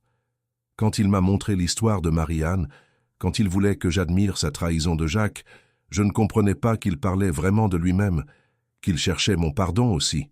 Tu ne pouvais pas savoir. Mais j'aurais dû être plus ouverte, j'aurais dû écouter. Au lieu de ça, je l'ai jugé, et je suis parti. Et maintenant il est mort, et je ne peux jamais lui dire que je comprends. Mais tu peux lui pardonner, dit Thomas doucement, comme grand-mère lui a pardonné, comme Marie-Anne a pardonné à elle-même pour avoir dû trahir Jacques. Claire regarda son fils. « Quand es-tu devenu si sage ?»« J'ai appris des meilleures personnes, » dit Thomas avec un sourire, d'un grand-père qui a passé 40 ans à chercher la vérité, d'une grand-mère qui a su pardonner, et d'une ancêtre qui a vécu il y a 200 ans, mais dont l'histoire nous enseigne encore aujourd'hui. Ils décidèrent ensemble que les lettres de Henri et Marguerite devaient aussi être ajoutées au musée Beaumont, dans une section spéciale sur l'héritage de Marie-Anne à travers les générations. Pas juste l'histoire historique, mais comment cette histoire avait touché et transformé leur propre famille. Cela montre, dit Claire, que l'histoire n'est jamais vraiment dans le passé, qu'elle continue à nous affecter, à nous former, à nous guider, que les choix faits il y a des siècles résonnent encore aujourd'hui. L'exposition élargie ouvrit en automne 2021. Elle incluait maintenant non seulement les documents originaux de Marie-Anne, mais aussi le journal de recherche d'Henri, ses lettres personnelles et les lettres entre lui et Marguerite. C'était une histoire complète, du XVIIIe siècle au XXIe siècle, de la trahison au pardon, de la culpabilité à la rédemption. La réponse fut extraordinaire. Des milliers de visiteurs vinrent, attirés non seulement par l'histoire historique de Marie-Anne, mais aussi par cette histoire moderne de comment le passé continue à nous affecter. Élisabeth Beaumont revint pour l'ouverture élargie. Elle apporta avec elle d'autres descendants de Marie-Anne, des cousins qui vivaient dans toute la France, tous maintenant fiers de leur ancêtre. Et quelque chose de remarquable se produisit. Les descendants de Marie-Anne et Antoine, les Beaumont de Paris et les Delacroix de Saint-Aubert, se réunirent pour la première fois en 2 siècles. Ils partagèrent des histoires familiales, comparèrent des photos, tracèrent leur arbre généalogique commun. « Nous sommes une famille », dit Élisabeth lors d'un dîner rassemblant tous les descendants. Séparés par le temps et la distance, mais unis par notre ancêtre commune. Marie-Anne vit en chacun de nous. Thomas leva son verre à Marie-Anne de Beaumont, qui a fait un choix impossible et a vécu avec les conséquences, qui a sauvé des centaines de vies et a sacrifié sa propre liberté, qui nous enseigne encore, 2 siècles plus tard, que le courage moral vaut n'importe quel sacrifice. À Marie-Anne, répétèrent tous les autres. Les secrets du passé avaient été révélés, tous.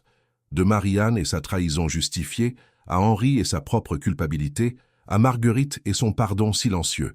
Et dans cette révélation, la famille avait trouvé non pas la honte mais la fierté. Pas la division mais l'unité.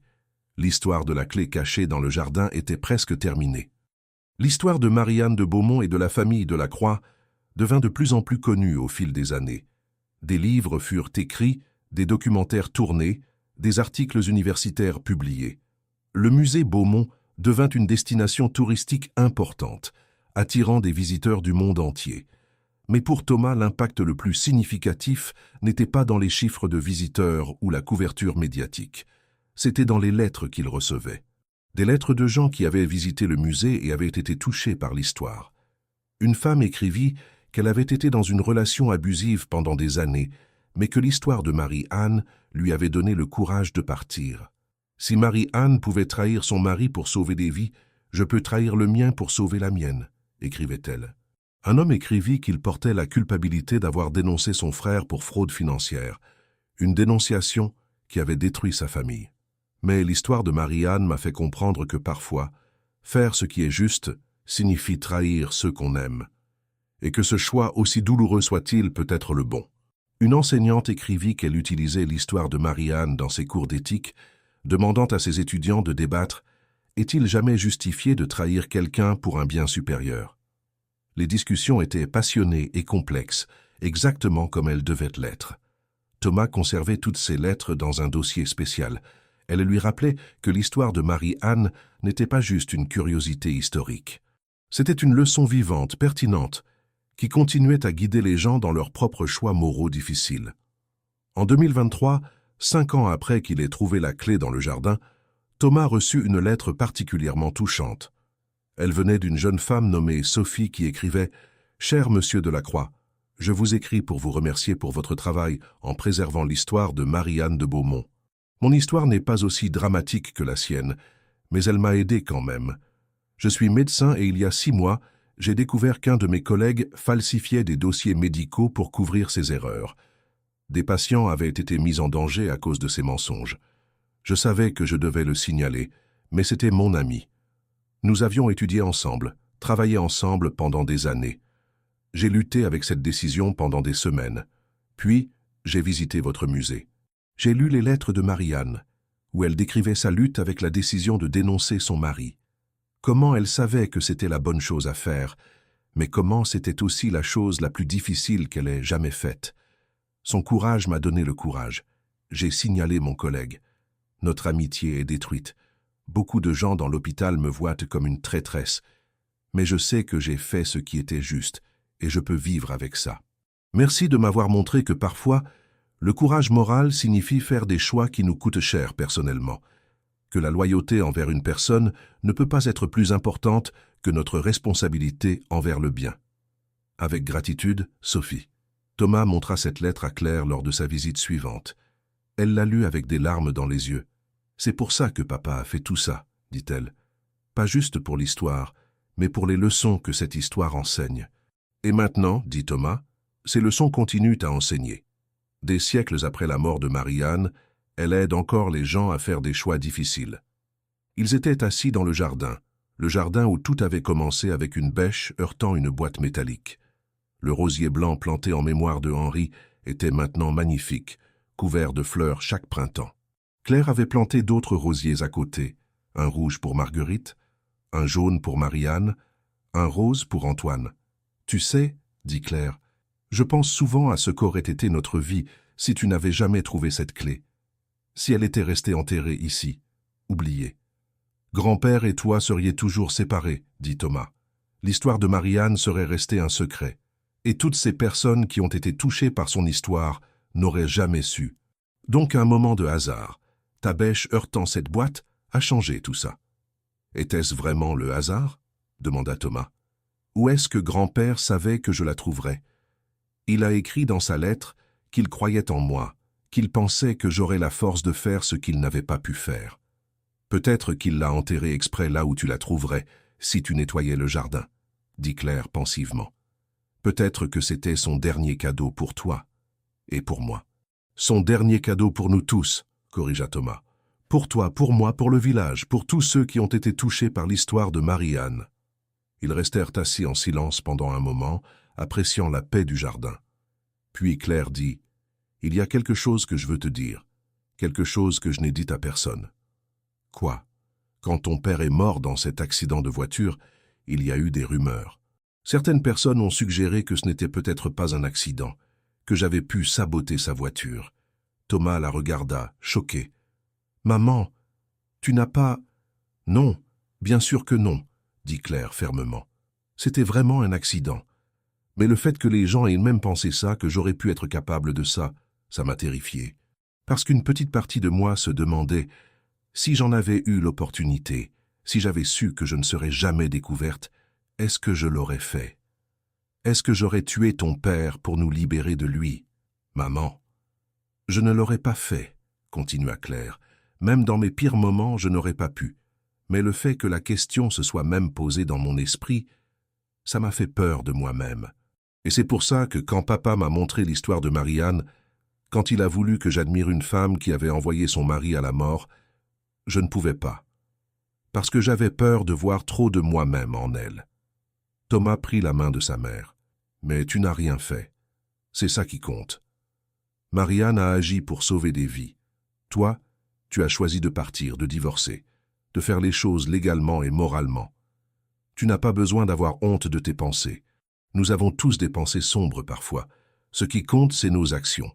Je sais ça maintenant, dit Claire, Mais il m'a fallu 20 ans pour le comprendre. 20 ans, et l'histoire de Marie-Anne pour réaliser que penser à faire quelque chose de mal et vraiment le faire sont deux choses très différentes. Et que parfois, ajouta Thomas, même faire quelque chose qui semble mal, comme trahir son mari, peut être moralement juste si les circonstances le justifient. Oui, dit Claire. Marie-Anne a dû choisir entre loyauté et conscience. J'ai dû choisir entre rester dans un mariage abusif et partir. Ce ne sont pas les mêmes choix, mais ils viennent tous les deux du même principe, que nous devons suivre notre conscience, même quand c'est difficile. Elle regarda les rosiers. Je pense que papa comprenait ça. Je pense que c'est pour ça qu'il voulait que je connaisse l'histoire de Marie-Anne. Pas pour me faire sentir mal, mais pour me montrer qu'il comprenait, qu'il approuvait ma décision de quitter ton père, que c'était du courage, pas de la lâcheté. Et maintenant tu le sais, dit Thomas. Maintenant je le sais, répéta Claire. Et je peux enfin être en paix avec tout ça. Cette nuit-là, Thomas resta seul dans le jardin après le départ de sa mère. Il regardait les étoiles, pensant à tout ce qui s'était passé depuis ce jour où il avait trouvé la clé. Comment un simple objet métallique enterré dans la terre avait révélé des siècles de secrets. Comment il avait réconcilié une mère et un père morts.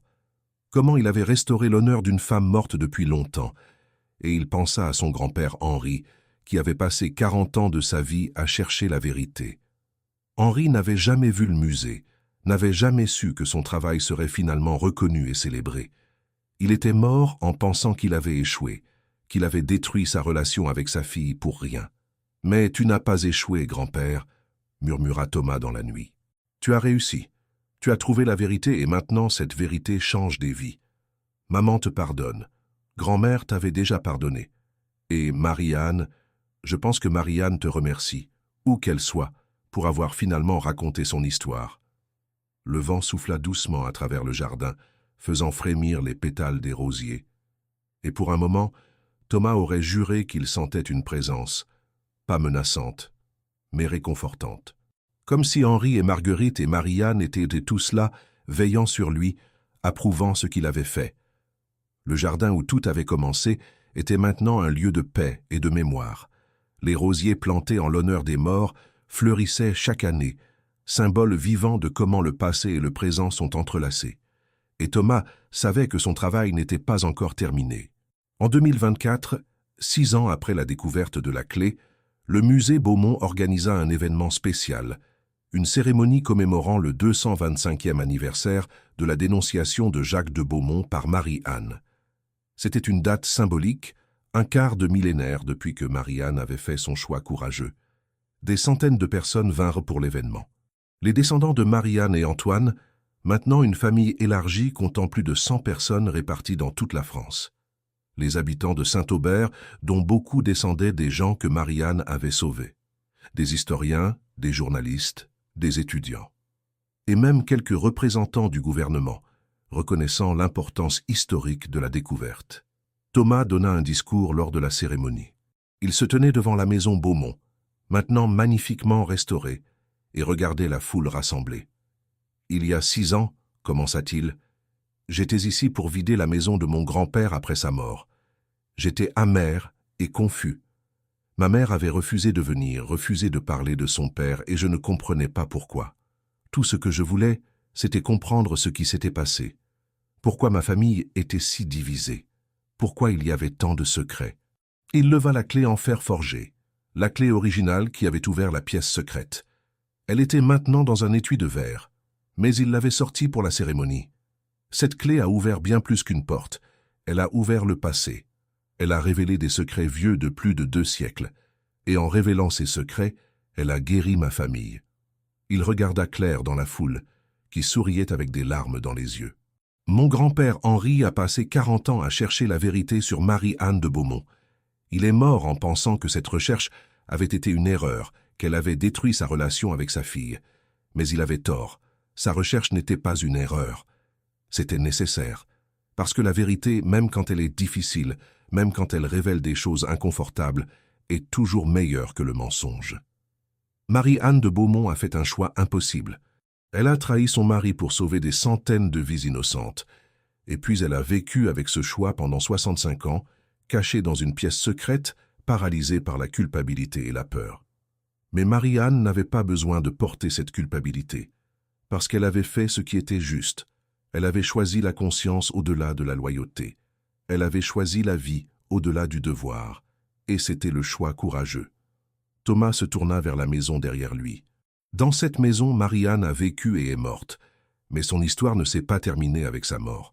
Son histoire a continué à travers les générations, affectant les gens qu'elle n'a jamais rencontrés, enseignant des leçons qu'elle n'a jamais pensé enseigner. Et maintenant, 225 ans après son acte de courage, nous sommes ici pour l'honorer, pas seulement pour ce qu'elle a fait, mais pour ce qu'elle représente. Elle représente le courage moral, la volonté de faire ce qui est juste même quand c'est terrifiant, la compréhension que parfois, nos loyautés les plus profondes doivent être sacrifiées pour un bien supérieur. Marie-Anne de Beaumont, où que vous soyez, nous vous honorons aujourd'hui. Nous vous remercions pour votre courage et nous promettons de continuer à raconter votre histoire pour que les générations futures puissent apprendre de vous comme nous avons appris. La foule applaudit. Puis un par un, les gens déposèrent des roses blanches devant la maison, des centaines de roses, créant un tapis blanc sur les marches de pierre. Après la cérémonie, Thomas se retrouva seul dans la pièce secrète. Il avait besoin d'un moment de silence, loin de la foule, pour réfléchir à tout ce qui s'était passé. Il s'assit sur le vieux lit où Marie-Anne avait dormi pendant des décennies et regarda autour de lui. La pièce avait été préservée exactement comme il l'avait trouvée, mais maintenant elle était éclairée et protégée. Des vitrines contenaient les lettres de Marie-Anne, ses journaux, ses possessions personnelles. Sur le mur, son portrait restauré la montrait dans toute sa beauté et sa mélancolie. « Je me demande, dit Thomas à voix haute parlant au portrait, si vous auriez voulu tout ça, toute cette attention, toute cette scélération. Vous qui avez vécu caché pendant si longtemps, vous qui vouliez juste être oublié. » Bien sûr, le portrait ne répondit pas, mais en le regardant, Thomas pensa qu'il voyait quelque chose dans les yeux peints de Marie-Anne, pas du regret, mais de l'acceptation. Elle avait fait ce qu'elle devait faire et elle avait vécu avec les conséquences. C'était tout ce qu'on pouvait demander à quelqu'un. Il entendit des pas dans le passage. C'était Claire qui le cherchait. « Te voilà !» dit-elle en entrant dans la pièce. « Tout le monde te cherche pour la photo de groupe. Désolé, j'avais besoin d'un moment. »« Je comprends. » Elle s'assit à côté de lui sur le lit. « Comment te sens-tu ?»« Étrange, » admit Thomas. « Fier, mais aussi un peu triste. Fier de ce que nous avons accompli, de comment nous avons honoré la mémoire de Marie-Anne. Mais triste que grand-père ne soit pas ici pour le voir. »« Je pense qu'il le voit, » dit Claire doucement. « D'une façon ou d'une autre, je pense qu'il le sait. » Ils restèrent assis ensemble en silence pendant un moment. Puis Claire dit « Tu sais, j'ai reçu une lettre hier, de la mairie de Saint-Aubert. Ils veulent nommer une rue en l'honneur de papa, rue Henri Delacroix, l'historien qui a découvert l'histoire de Marie-Anne. » Thomas sourit. Il aurait aimé ça. Oui, pas pour la gloire, mais parce que ça signifierait que son travail était reconnu, que sa vie avait un sens. Sa vie avait définitivement un sens, dit Thomas. Sans lui, rien de tout ça n'aurait été possible. Ils remontèrent ensemble pour rejoindre la foule. La photo de groupe fut prise devant la maison Beaumont. Plus de 200 personnes, toutes connectées d'une façon ou d'une autre à l'histoire de Marie-Anne. Les descendants, les villageois, les historiens, les officiels, tous unis par cette histoire de courage et de sacrifice. Après que tout le monde soit parti, Thomas et Claire retournèrent à la maison de Henri. Le jardin était paisible dans la lumière du soir, les rosiers brillant dans le soleil couchant. « J'ai pris une décision, » dit Claire, alors qu'il s'asseyait sur le banc du jardin. « Je vais écrire un livre, sur toute cette histoire, pas juste sur Marie-Anne, mais sur papa aussi. Sur sa recherche de 40 ans, sur comment cette recherche nous a affectés, sur comment nous avons finalement trouvé la réconciliation. »« C'est une excellente idée, » dit Thomas. « Tu devrais. Je voulais te demander, est-ce que tu m'aideras? Tu connais tant de détails que je ne connais pas, et c'est aussi ton histoire. Notre histoire. Bien sûr que je t'aiderai. Ce sera notre projet, notre façon d'honorer grand-père et Marie-Anne. » Claire sourit. « Merci. Je pense que c'est ce que papa aurait voulu, que nous travaillions ensemble sur ça. » Ils travaillèrent sur le livre pendant l'année suivante. C'était un projet d'amour, combinant recherche historique rigoureuse avec mémoire personnelle. Claire écrivait sur la perspective familiale, sur comment l'histoire de Marie-Anne avait affecté leur vie. Thomas contribuait à la recherche historique, les documents, les contextes. Le livre, intitulé « La clé cachée, comment une découverte dans un jardin » a révélé 2 siècles de secrets, fut publié en 2025. Il devint immédiatement un succès, touchant un corde avec les lecteurs qui voyaient dans cette histoire un reflet de leur propre lutte familiale, de leurs propres secrets. Des clubs de lecture à travers la France le choisirent comme leur livre du mois. Des écoles l'utilisèrent dans leurs cours d'histoire et d'éthique. Des familles le lurent ensemble et discutèrent des questions difficiles qu'il soulevait. Quand est-il justifié de trahir quelqu'un?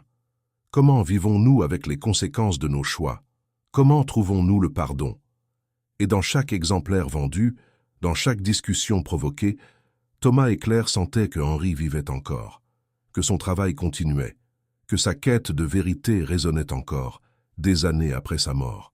Le livre était devenu un nouveau chapitre dans l'histoire de Marie-Anne. Son histoire ne s'arrêtait pas avec sa mort, ni même avec la découverte de ses secrets. Elle continuait à évoluer, à toucher de nouvelles personnes, à enseigner de nouvelles leçons. Et Thomas savait que tant qu'il y aurait des gens pour chercher la vérité, pour lutter avec des choix moraux difficiles, l'histoire de Marie-Anne resterait pertinente. En 2026, 8 ans après la découverte de la clé, Thomas se maria. Sa fiancée, Amélie, était une historienne qu'il avait rencontrée lors d'une conférence sur Marie-Anne de Beaumont. Elle était tombée amoureuse non seulement de Thomas, mais aussi de l'histoire qu'il gardait, de la passion qu'il avait pour préserver le passé.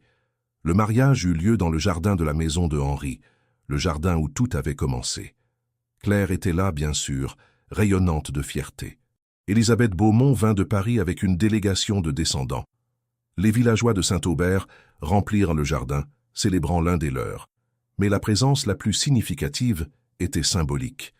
Thomas et Amélie échangèrent leurs vœux devant les rosiers plantés en mémoire de Henri, Marguerite, Marie-Anne et Antoine. C'était comme si toutes ces générations passées étaient là, témoignant de ce nouveau commencement. « Je promets, dit Thomas dans ses vœux, de toujours chercher la vérité, même quand elle est difficile, de faire des choix courageux, même quand ils coûtent cher, et de me souvenir toujours des leçons enseignées par ceux qui sont venus avant nous. » Amélie sourit. « Je promets de t'aider dans cette quête, de préserver le passé avec toi, et de créer un avenir dont nos ancêtres seraient fiers. » Après la cérémonie, alors que tout le monde célébrait, Claire prit Thomas à part. « J'ai quelque chose pour toi, dit-elle. » Elle lui tendit une petite boîte enveloppée. Un cadeau de mariage, mais aussi quelque chose de plus. Thomas ouvrit la boîte. À l'intérieur se trouvait une clé. Pas la clé originale qui avait ouvert la pièce secrète, mais une réplique magnifiquement faite en argent massif. « Pour que tu te souviennes toujours, dit Claire, que parfois les plus grandes découvertes commencent avec les choses les plus simples. Une clé dans un jardin, une question posée, une vérité cherchée. » Thomas embrassa sa mère. « Merci pour tout, pour être revenu, pour avoir pardonné à grand-père, pour avoir travaillé avec moi sur tout ça. »« Non, merci à toi, dit Claire, pour avoir eu le courage de creuser dans ce jardin, pour avoir insisté pour que je revienne, pour avoir montré qu'il n'est jamais trop tard pour guérir les blessures du passé. » Cette nuit-là, après que tous les invités soient partis, Thomas et Amélie restèrent seuls dans le jardin. La lune brillait au-dessus d'eux, baignant les rosiers d'une lumière argentée. « Raconte-moi encore, » dit Amélie, bien qu'elle connaisse déjà l'histoire par cœur. « Comment tu as trouvé la clé ?» Thomas sourit. « J'étais là, » dit-il en pointant vers le rosier blanc, nettoyant le jardin. « Ma bêche a heurté quelque chose dans la terre. Je pensais que c'était une pierre, mais c'était une boîte métallique. Et dans cette boîte, le journal de ton grand-père et la clé qui a tout changé. Oui, et maintenant, 8 ans plus tard, nous voici, mariés dans ce même jardin, entourés par l'héritage de tous ceux qui sont venus avant nous. » Amélie prit sa main. « Et qu'allons-nous faire de cet héritage? Comment allons-nous continuer l'histoire ?» Thomas réfléchit. « Nous allons continuer à chercher la vérité. Nous allons préserver le musée.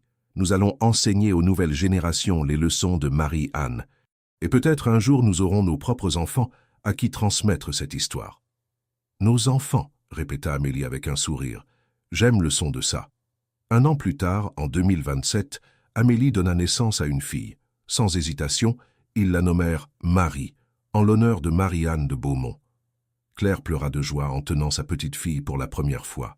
« Elle continue, » murmura Claire. « L'histoire continue. De Marie-Anne à Henri à moi, à toi, à cette petite fille. Une chaîne ininterrompue à travers les siècles. Et chaque génération, ajouta Thomas, apprend des erreurs et des succès de la précédente. Chaque génération cherche la vérité à sa façon. » Ils baptisèrent la petite Marie dans l'église de Saint-Aubert, la même église où Marie-Anne de Beaumont avait adoré il y a plus de 2 siècles. Le village entier vint pour la célébration, voyant dans cette naissance un symbole de continuité, de la façon dont le passé et le présent étaient entrelacés. Et dans le jardin de la maison de Henri, Thomas planta un nouveau rosier, un rosier jaune pour Marie, sa fille. Il le planta à côté des rosiers pour Henri, Marguerite, Marie-Anne et Antoine. Un jour, dit-il à la petite Marie qui dormait dans les bras de sa mère, « Je te raconterai toute l'histoire. Comment ton arrière-arrière-grand-père a passé sa vie à chercher la vérité. Comment ton arrière-grand-mère a lutté pour accepter cette vérité. Comment ton père a trouvé une clé dans ce jardin qui a tout changé.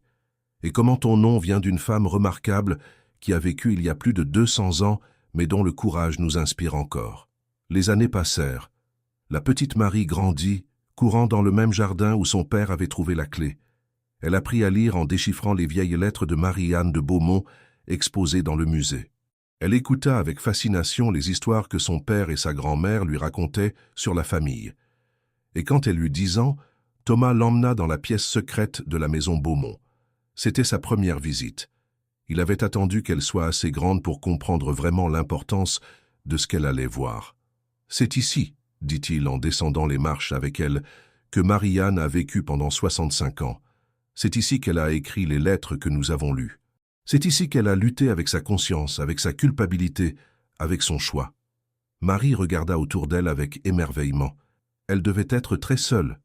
Oui, elle l'était, mais elle savait qu'elle avait fait ce qui était juste et ça l'a aidée à endurer. « Papa, » demanda Marie, « si tu devais faire le même choix que Marie-Anne, qu'est-ce que tu ferais ?» Thomas s'agenouilla pour être au niveau des yeux de sa fille. « J'espère que je n'aurai jamais à faire un tel choix. Mais si je devais, j'espère que j'aurai le même courage qu'elle. Le courage de faire ce qui est juste, même quand c'est terrifiant. »« Moi aussi, » dit Marie solennellement. « Je veux être courageuse comme Marie-Anne. »« Tu l'es déjà, » dit Thomas avec un sourire. « Tu portes son nom et avec ce nom vient son héritage. L'héritage du courage moral, de la recherche de vérité, de faire ce qui est juste. » Ils remontèrent ensemble de la pièce secrète. Dehors, Amélie et Claire les attendaient, 3 générations de femmes liées par cette histoire extraordinaire. Et quelque part, Thomas en était sûr, Henri Delacroix regardait et souriait. Son travail de 40 ans n'avait pas été en vain. La vérité qu'il avait cherchée si ardemment était maintenant connue, célébrée, enseignée aux nouvelles générations. La clé cachée dans le jardin avait ouvert bien plus qu'une porte. Elle avait ouvert le passé, guéri une famille, et créé un héritage qui durerait pour les générations à venir. L'histoire commencée par une clé enterrée dans un jardin continuait à se déployer.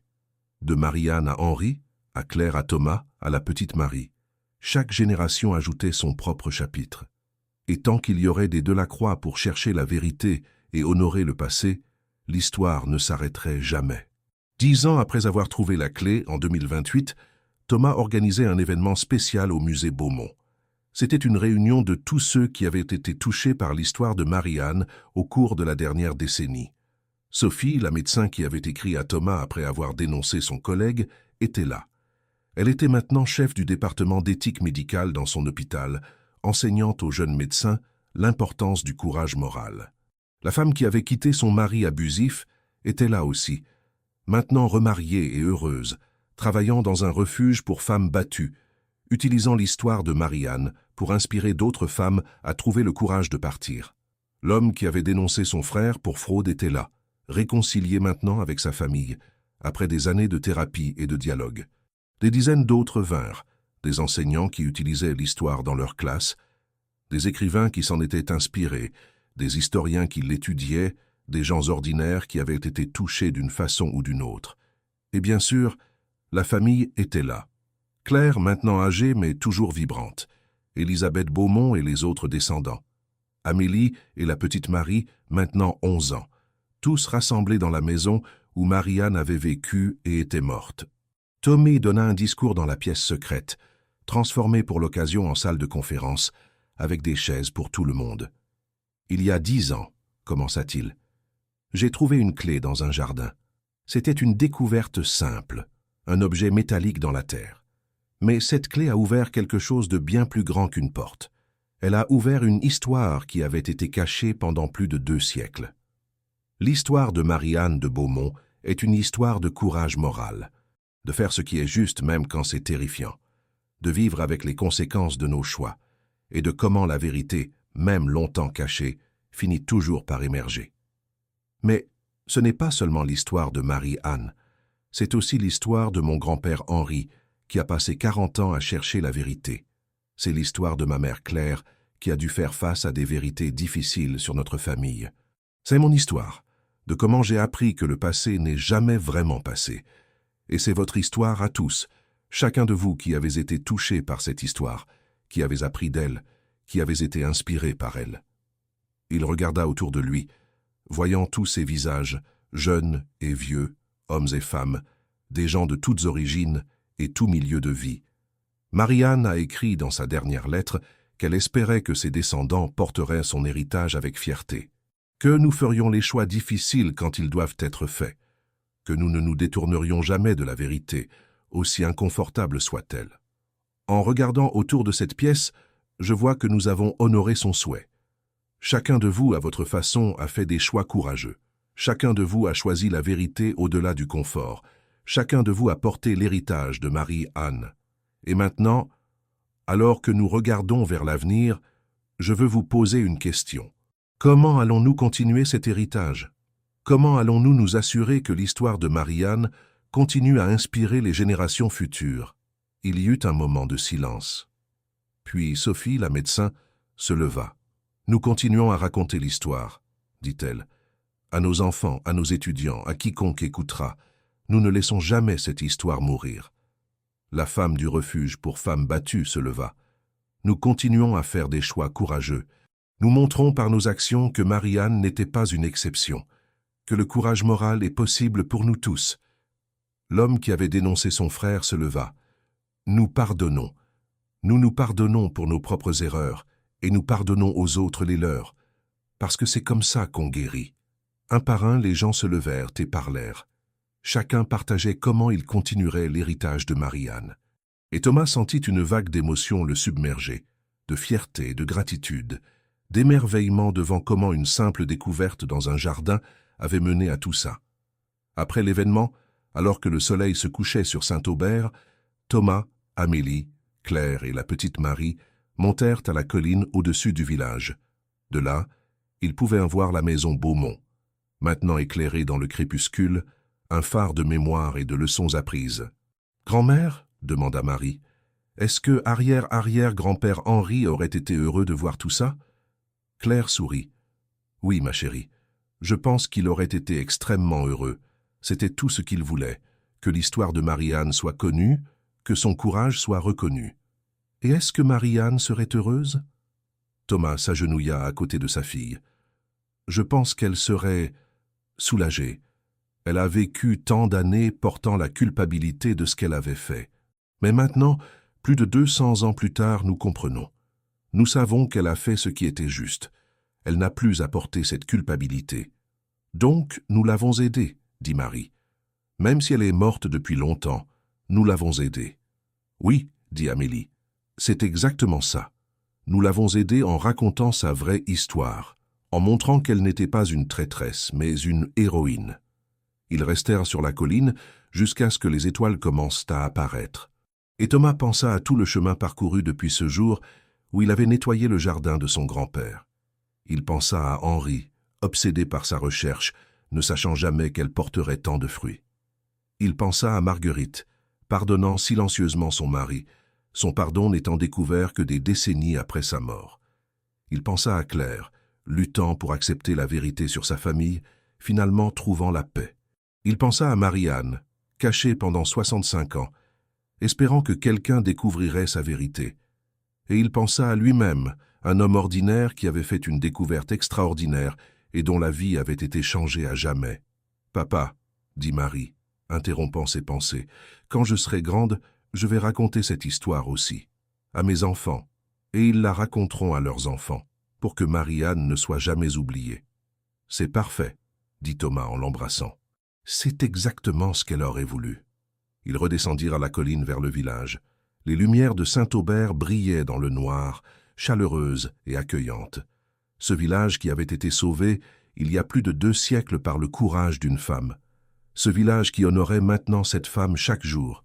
Et dans le jardin de la maison de Henri, les rosiers dormaient pour l'hiver, attendant le printemps pour fleurir de nouveau. Blanc pour Henri, rouge pour Marguerite, jaune pour Marie-Anne, rose pour Antoine, et jaune vif pour la petite Marie. 5 rosiers, 5 générations, tous liés par une histoire de courage, de vérité et d'amour.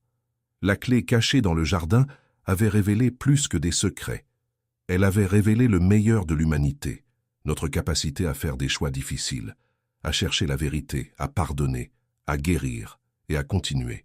Et tant qu'il y aurait des gens pour chercher des clés cachées, pour creuser dans la terre du passé, pour poser des questions difficiles et refuser des réponses faciles, l'héritage de Marie-Anne de Beaumont vivrait. Voilà, chers auditeurs, comment se termine cette longue histoire. L'histoire de la clé cachée dans le jardin, une histoire qui a commencé avec une simple découverte et qui s'est déployée en une saga de plusieurs générations. Une histoire de secrets et de vérité, de culpabilité et de pardon, de division et de réconciliation. J'espère que ce récit vous a accompagné doucement vers le sommeil, tout en vous faisant réfléchir sur vos propres choix, vos propres secrets, vos propres vérités à révéler. Si vous avez apprécié cette histoire, nous serions ravis que vous nous le fassiez savoir dans les commentaires. Dites-nous ce que vous avez pensé du courage de Marie-Anne, de la recherche obstinée d'Henri, de la réconciliation de Thomas et Claire. Et si vous souhaitez nous aider à continuer de créer ces belles histoires pour vous, sachez que vous pouvez nous soutenir via le Super Thanks de YouTube. Il n'y a aucune obligation, aucun montant minimum requis. Donnez simplement ce que votre cœur vous dicte, si vous en avez les moyens et l'envie. Votre soutien nous permet de consacrer du temps à rechercher ces histoires, à les écrire avec soin, à les raconter avec passion. Mais même si vous ne pouvez pas ou ne souhaitez pas contribuer financièrement, votre présence ici ce soir, votre écoute attentive et le like que vous pourriez laisser sur cette vidéo sont déjà des cadeaux inestimables pour nous. Merci infiniment d'être là, d'avoir partagé ce voyage avec nous. Bonne nuit à tous. Dormez bien, rêvez paisiblement et rappelez-vous, les vérités que nous cachons aujourd'hui façonnent les histoires que nos descendants raconteront demain. Vivez avec courage, cherchez la vérité et n'ayez jamais peur de creuser dans le jardin du passé. À très bientôt pour une nouvelle histoire. Bonne nuit.